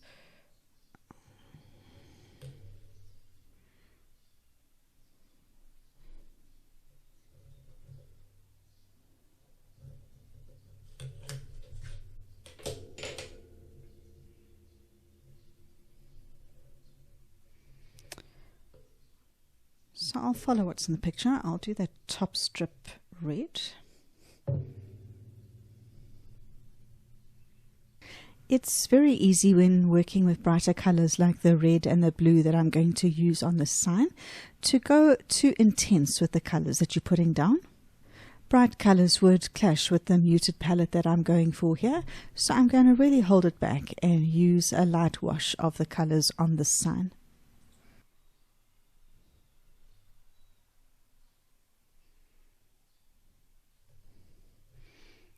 Then I'll leave the area that's going to be yellow and then do the one that's blue.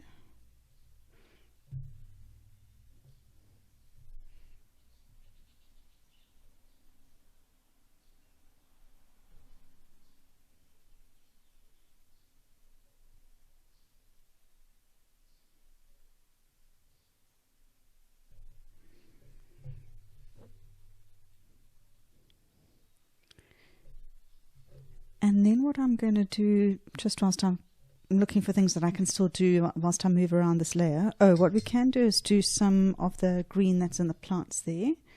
That's not touching anything that we've just worked on.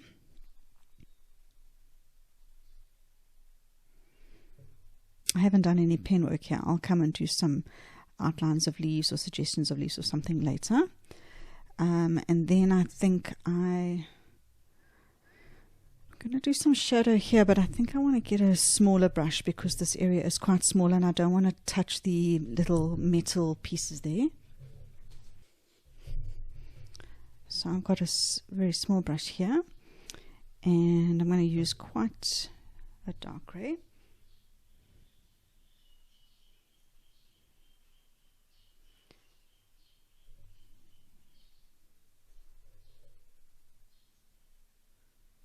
Aim for a line, straightish line, a little bit set back just to recess that, and then push that really dark.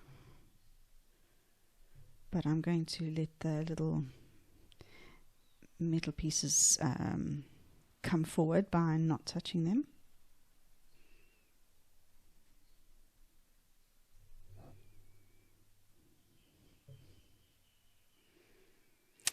Okay, so I'm going to let that dry for now and then come back for the next layer. Alright, that layer is dry. I'm going to work from the top down again and maybe I'm going to put in some shadows. I think the time has come to start maybe considering that. On these tiles first, in those areas where there's the little curve upwards, I'm going to put a darker color in there.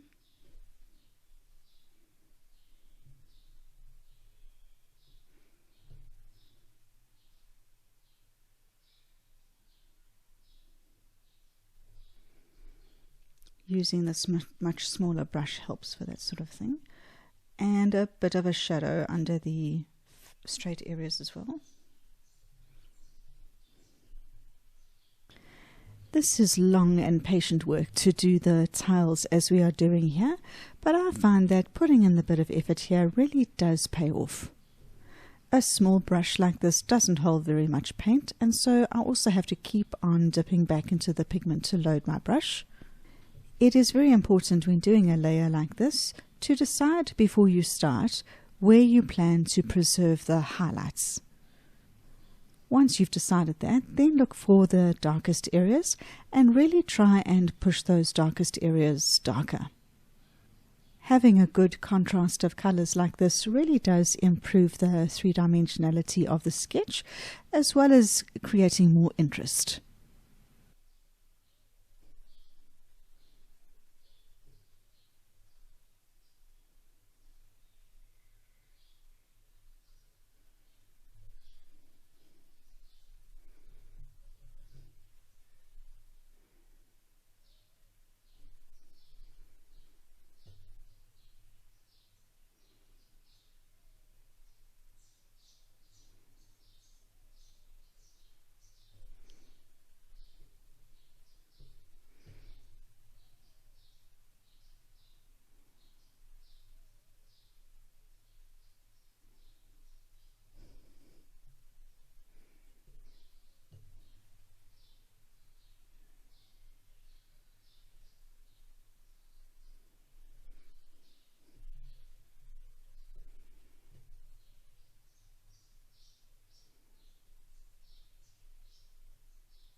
this bottom layer here, I'm going to push the shadows under this final row of curves quite a bit darker. I'm going to dip basically mainly into the neutral tint here and avoiding the terracotta, just to get a nice deep shadow into this area here.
Alright, so I know that there's a cast shadow on the wall there. I'm not going to do it now because I'll have to move my hand to get to it, and I don't want to risk smudging what I've already done.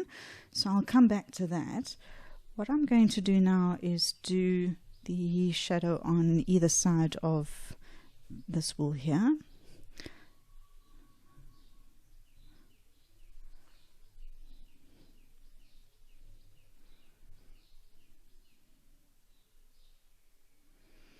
I'm not going to follow the photograph exactly every single time, because there are not shadows in some areas where I want to put, and vice versa. But so I'm going to say that the light is kind of coming straight from the front here, but I'm going to have quite a harsh shadow there on that wall, but I'm going to put a little bit here just to separate this from the wall next to it, but maybe not as heavy as the one on the left. And then just use some water to blend it in. So that's showing it's not in the same plane as this one at the front, but that it's not quite in as much shadow as the one on the left.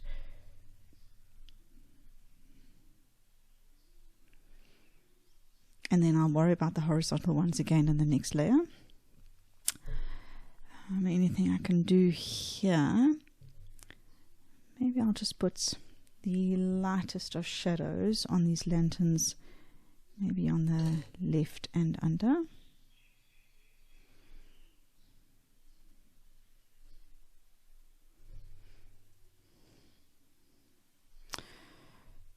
I'm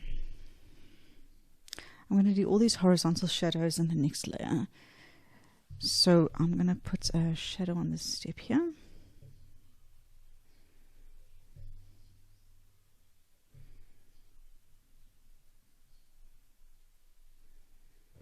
As well as this one down here.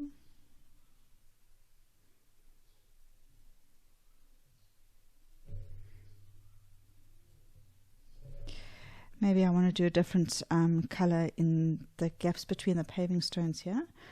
Maybe not grey, but let me take some more of the buff titanium here and just get a thicker, darker color.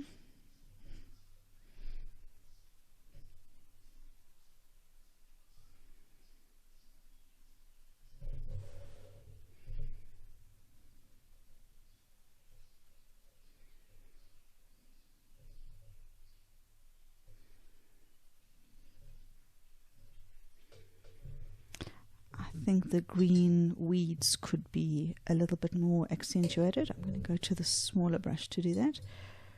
I'm going to stick with the sap green. I'm just going to make it a bit more intense.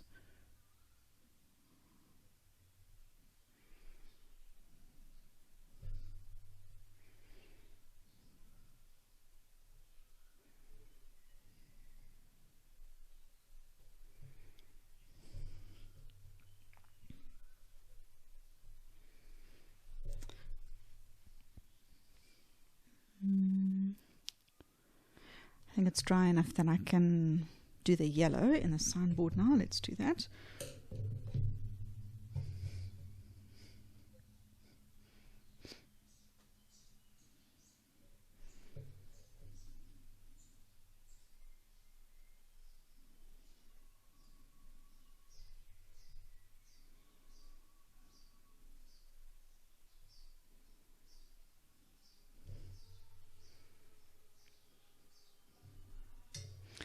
I'm going to push this shadow inside here even darker.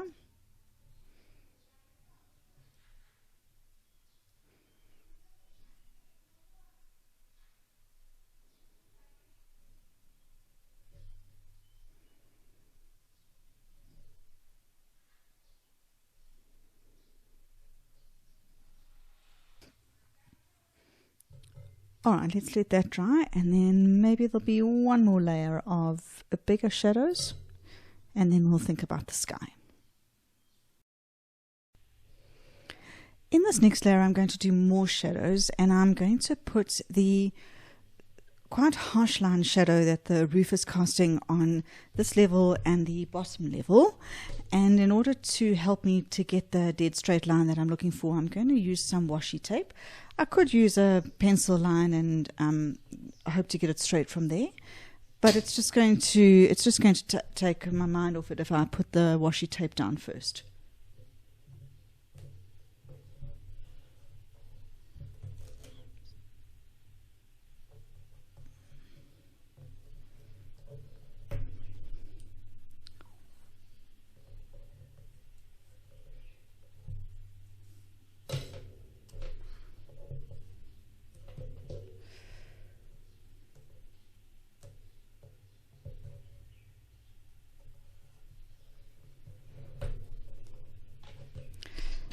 I'm first going to do the shadow on the electricity post here.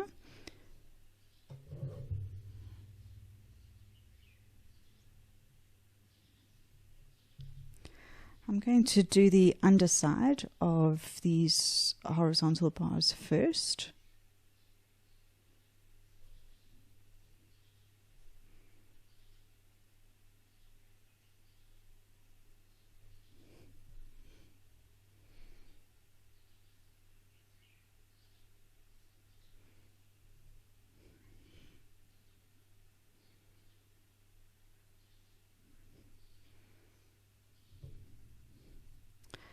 Then I'm going to do a shadow down the right hand side.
Whilst I'm here, I'm going to put a shadow on the side of this pot. Alright, let me do these roof shadows now. So I'm not going to do the pillars because those are in the front. I'm going to do under the roof up to here, including that area that I've already darkened.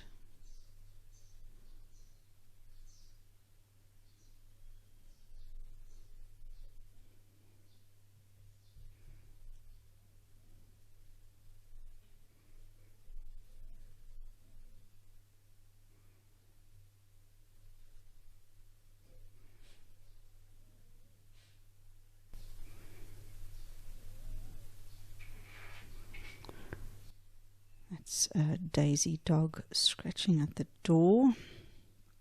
I'll let her in a moment.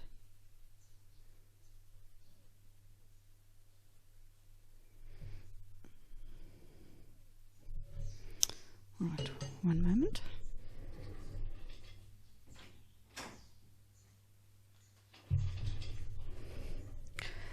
All right, then I'm going to do the same shadow underneath this awning, making sure that I leave these dangling lanterns.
I'm just going to add a bit to the side of this pot.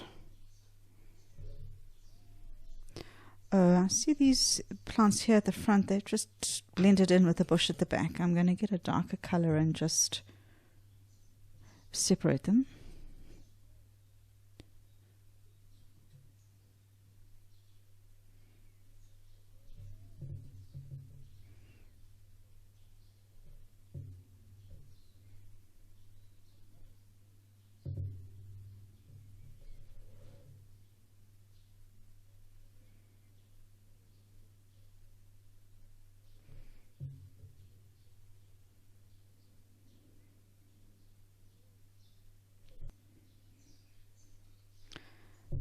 Maybe what I'm going to do is this shadow area under that level. There's not much, but just put a little darker strip in there.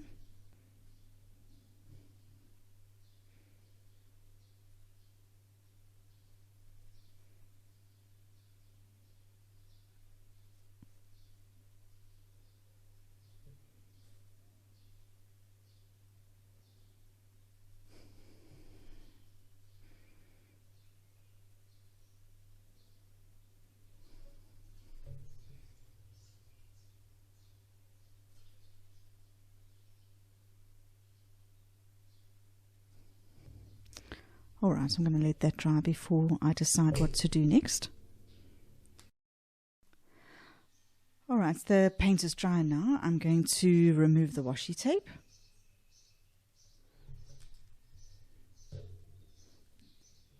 It's made a nice crisp shadow line. I'm happy with that.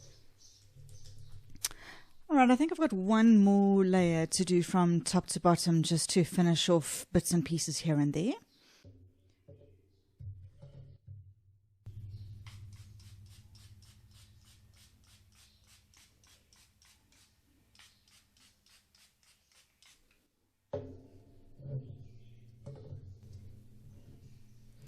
I'm going to start with these little things on the top of the electricity pylons. I'm just going to darken those.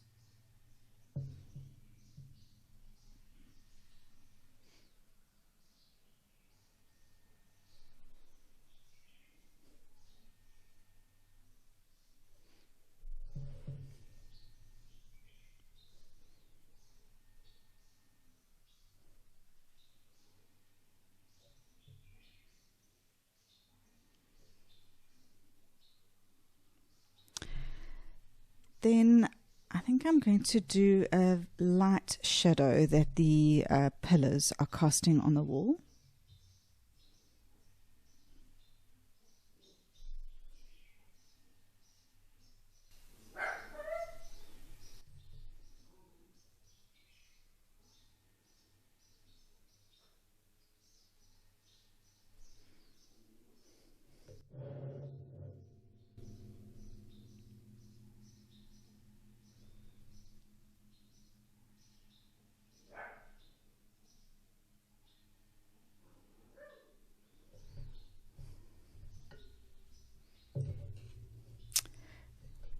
Now I'm going to do a shadow that these white things here are casting on each other.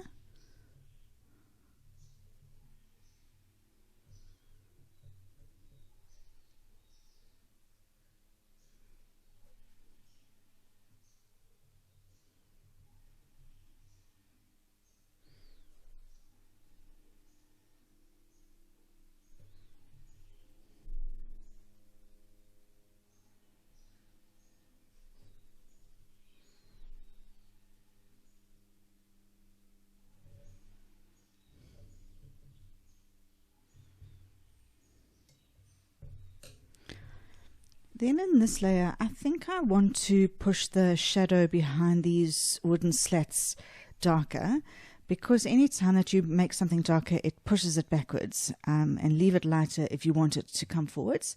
And I just want that shadow behind the slats to recede a bit more than it is right now. It's kind of the same tone range as the slats. So I think that as I make this darker, it is going to push this shadow back and the slats forward.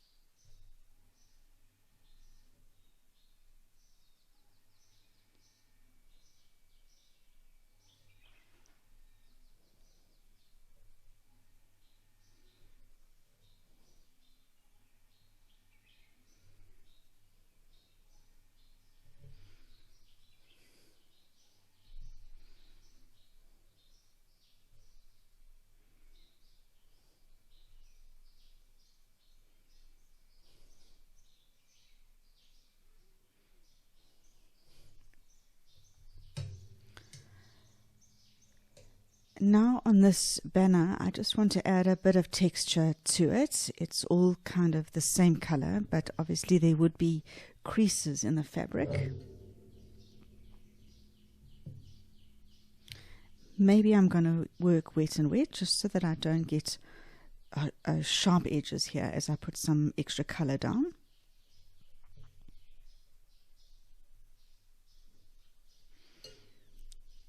Not going to make it too wet, just damp. I'm just lifting some of the water here.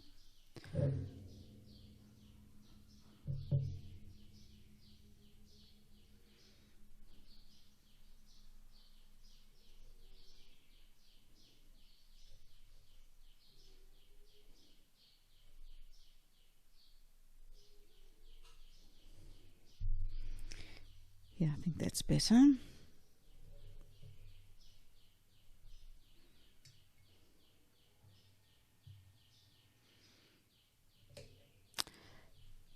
Then if I look down here, there is the shadow that this saloon door casts on the wall that I haven't included yet. So I think I'm going to pencil this out first just to get myself a line, and then I'll put the shadow in.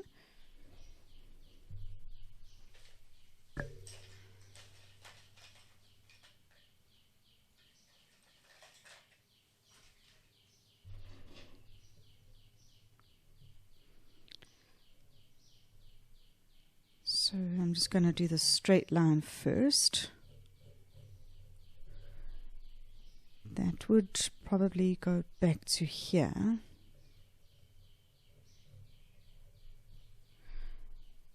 And then this doesn't go quite as high.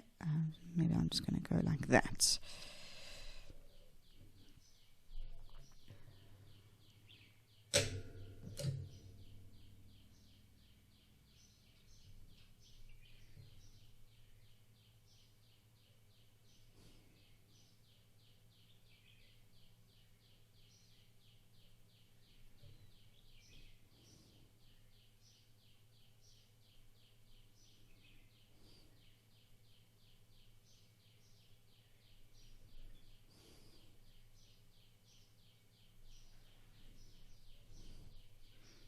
I'm not quite sure. This one might have a bit of a shadow.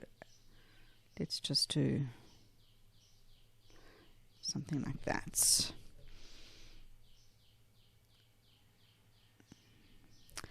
I think that there's not too much texture on this first step area here. Maybe I'm just going to put some water down and just add a bit of texture.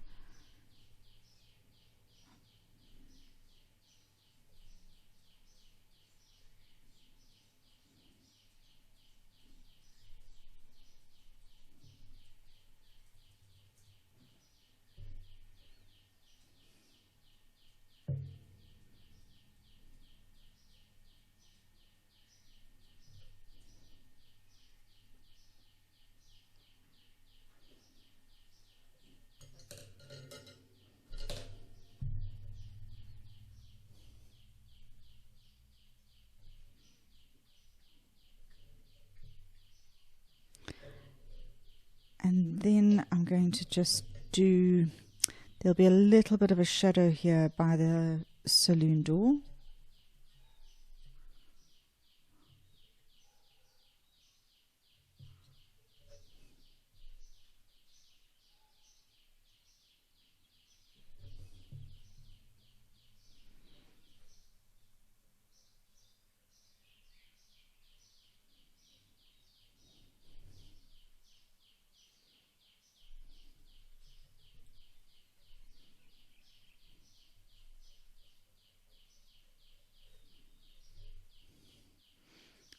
And also with this little brush, maybe I'm just going to try and add a bit of texture. I'm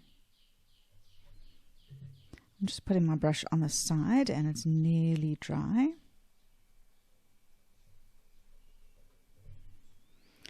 Then I think where I've put this inside bit of the door frame, I think that would probably be in shadow.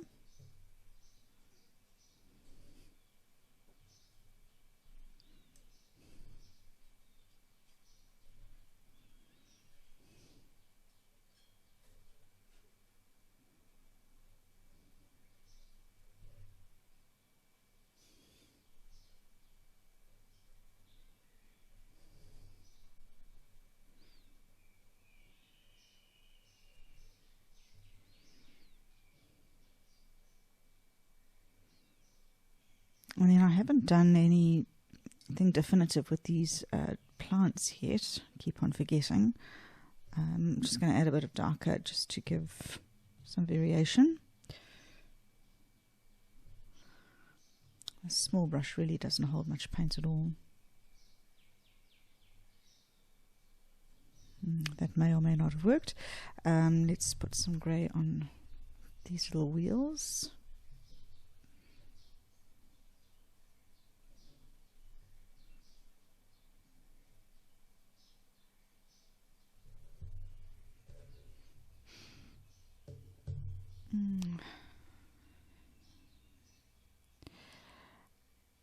I think that's fine. I'm going to let that dry, and then the final bit will just be the fun bit, just finishing it off. Now I'm going to put some masking tape to narrow this picture a little bit. It's going to accentuate the heights of the building and just bring my picture in a little bit. So I'm going to tape down the area that I want to work on now.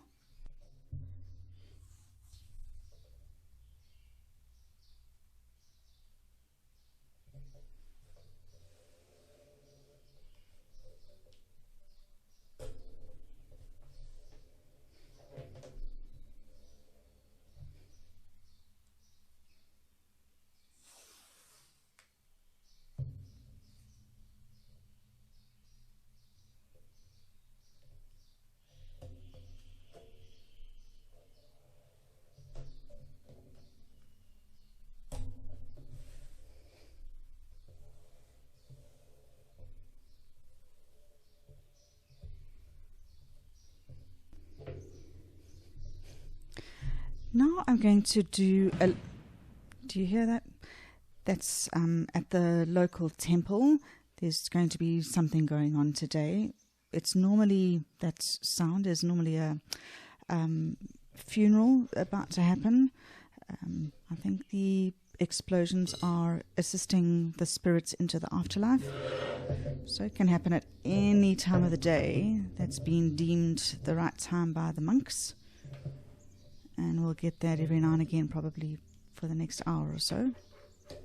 Anyway, back to the sky. I'm going to work in cobalt blue. I want to put blue just around the top here, because it's suggesting that there still would be buildings here on either side. It's just that we're not putting them in. I'm going to work wet and wet. I'm going to lay water around the side of the building first, and you'll see when we do put the sky down, anything that's light, like these pillars, is really going to get accentuated by the blue sky. I could also fill the whole sky area if I wanted to, but for this particular whimsical one, I'm going to just isolate it around the top, as you'll see.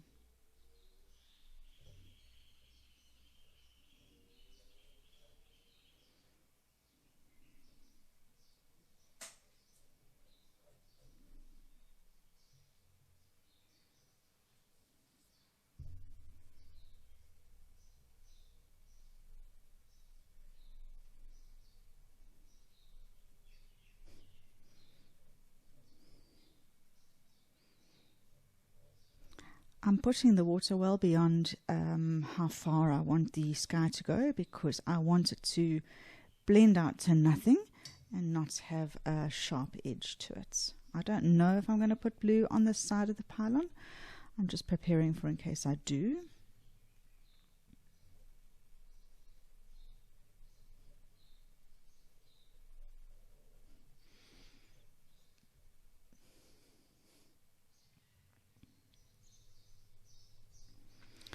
So I'm going to mix up this cobalt blue, quite a thick consistency.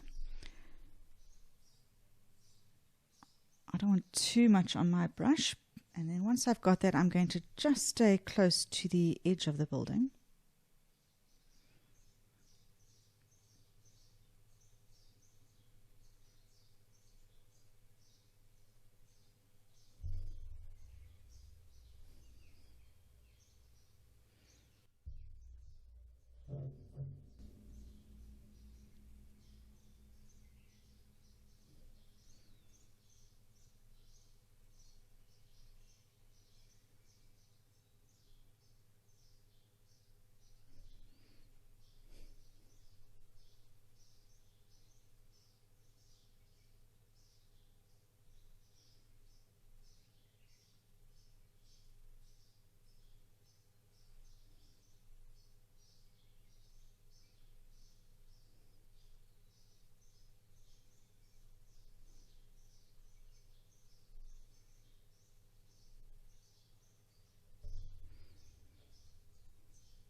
Now I'm just going to blend that outwards a little bit.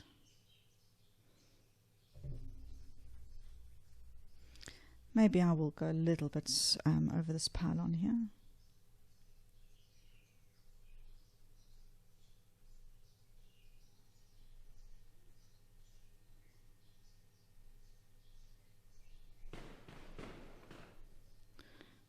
There goes the crackers again.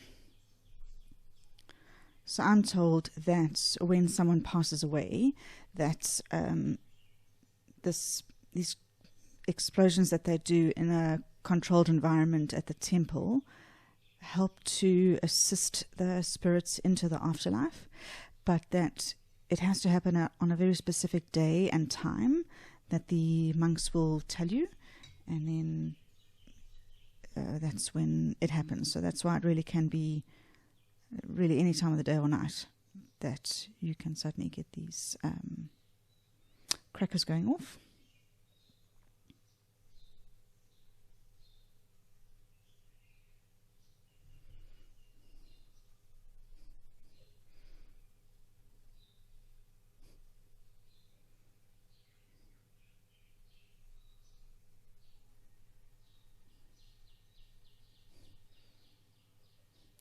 See how the pillars and anything that's light here really does start popping forward and getting highlighted as soon as this blue goes down.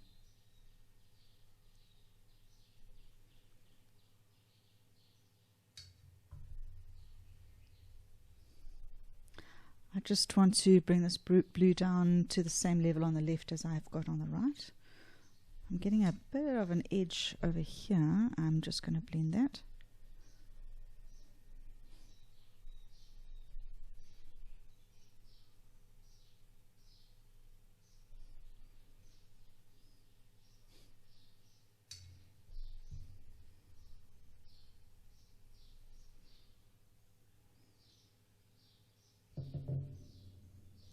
Let's go a little bit higher up here.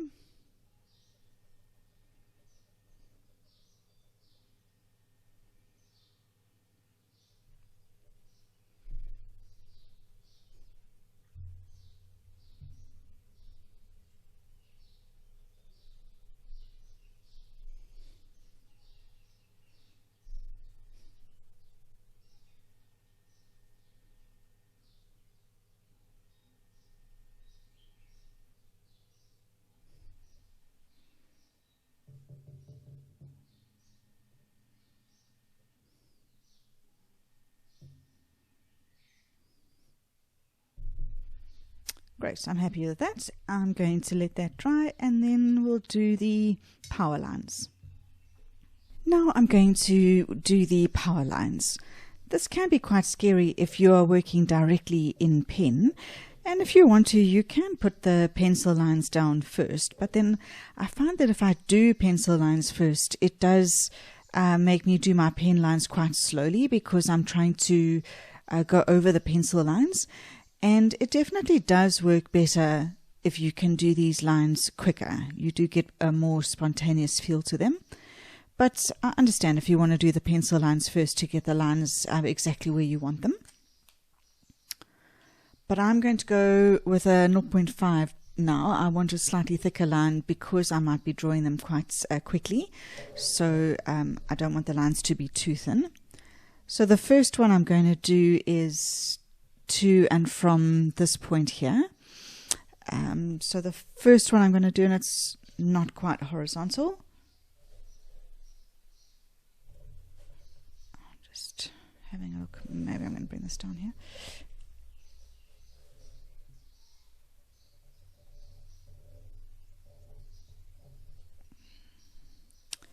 Then from here, I'm probably going to aim to about here.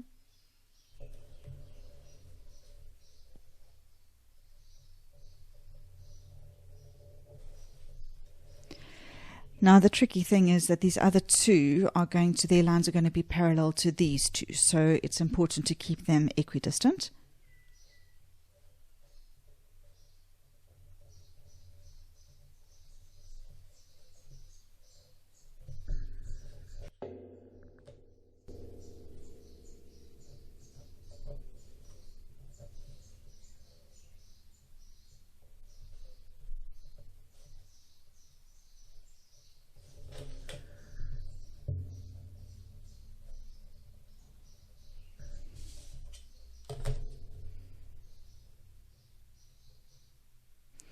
I'm not going to use the ruler to draw my line, I'm just using it to help me get marker points to keep my lines parallel.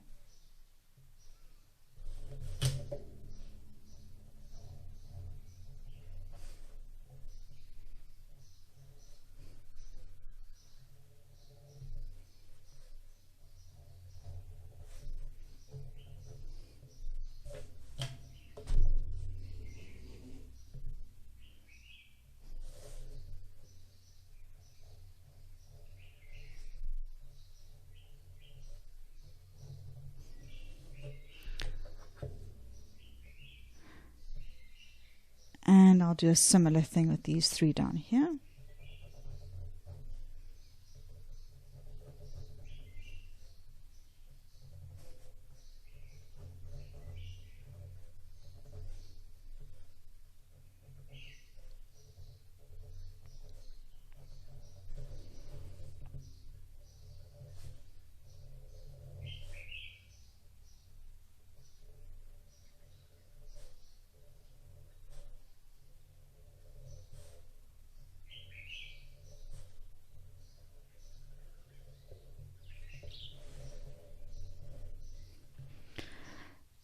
I'm going to do these ones that are further down the pylon. I'm not going to copy the reference photo exactly.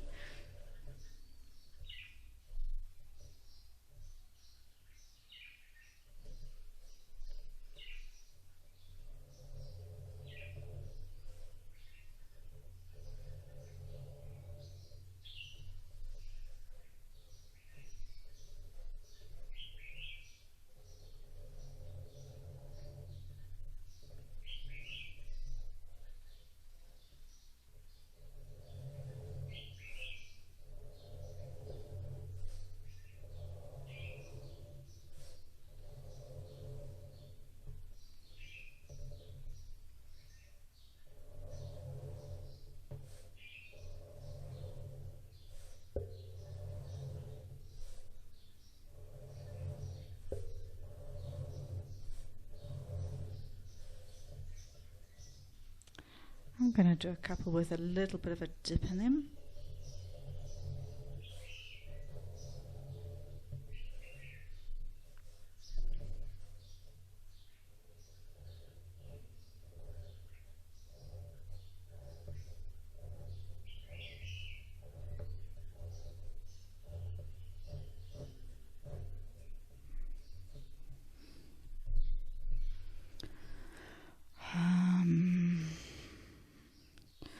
Alright, I want to do 1 or 2 coils because, I mean, that's Thailand, right?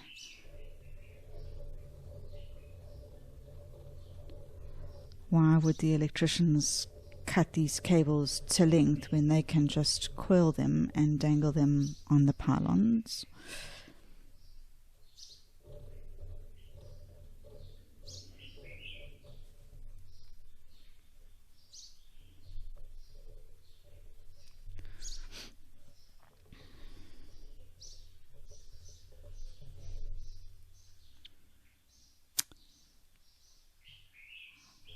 Maybe I'll do, don't know whether to do a few more down here or leave it at that. I don't want to overdo it. Let's do a few more in this area.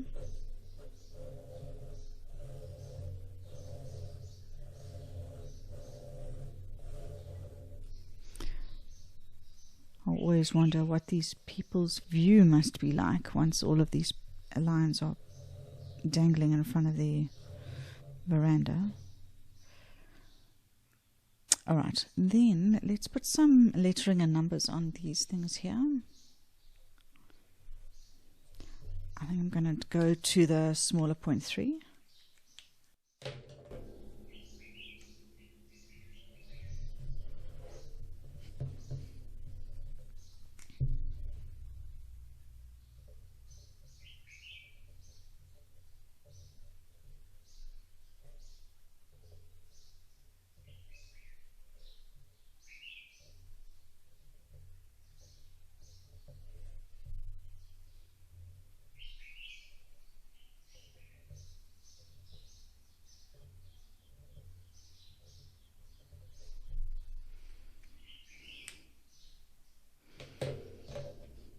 I think I'm going to do my lettering on the for sale sign here in white.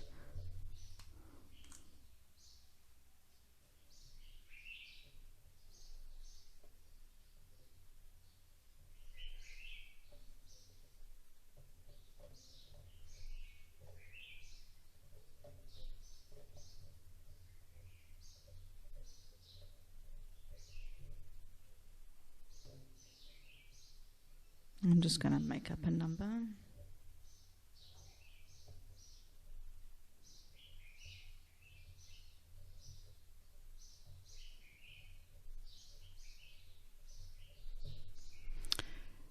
And then the lettering here is quite oblique and it is all in Thai, and I'm just going to do a suggestion of Thai letters.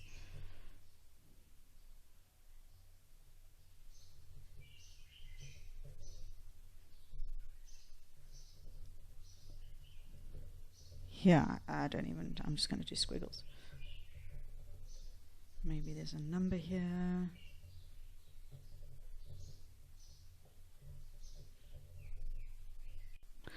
Just looking back at the reference picture, I think that might be it. I'm just going to lighten up this dangly bit here. Oh, I think what I will do is on the roof tiles at the top, now that I've got my white pen, I'm going to put some accents on, so you know you've got these curves. Maybe on the left of each of those areas I might just do a bit of an accent, just wherever the paper catches my pen.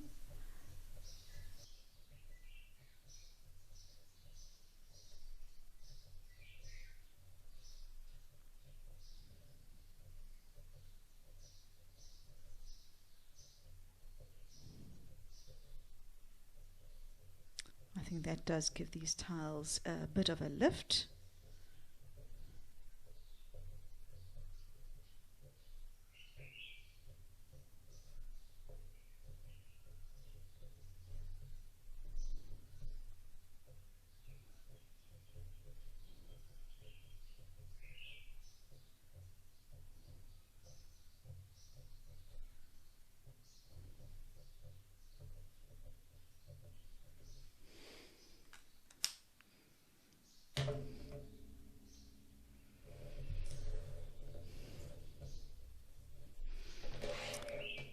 I think we might be done, and I don't need to be waiting for anything further to dry for me to take the masking tape off. So I'm just going to roll it back on itself here.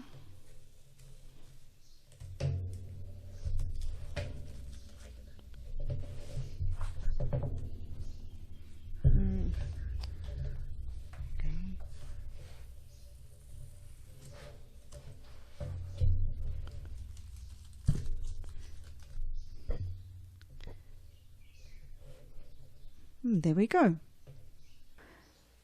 So there's the finished sketch. I really hope that you have enjoyed today's tutorial, and if you did, I'd really appreciate you click the like button and give me a shout out in the comment box below. I'd love to know what you thought about it, and also what you'd like to see me sketch next. Until next time, bye for now.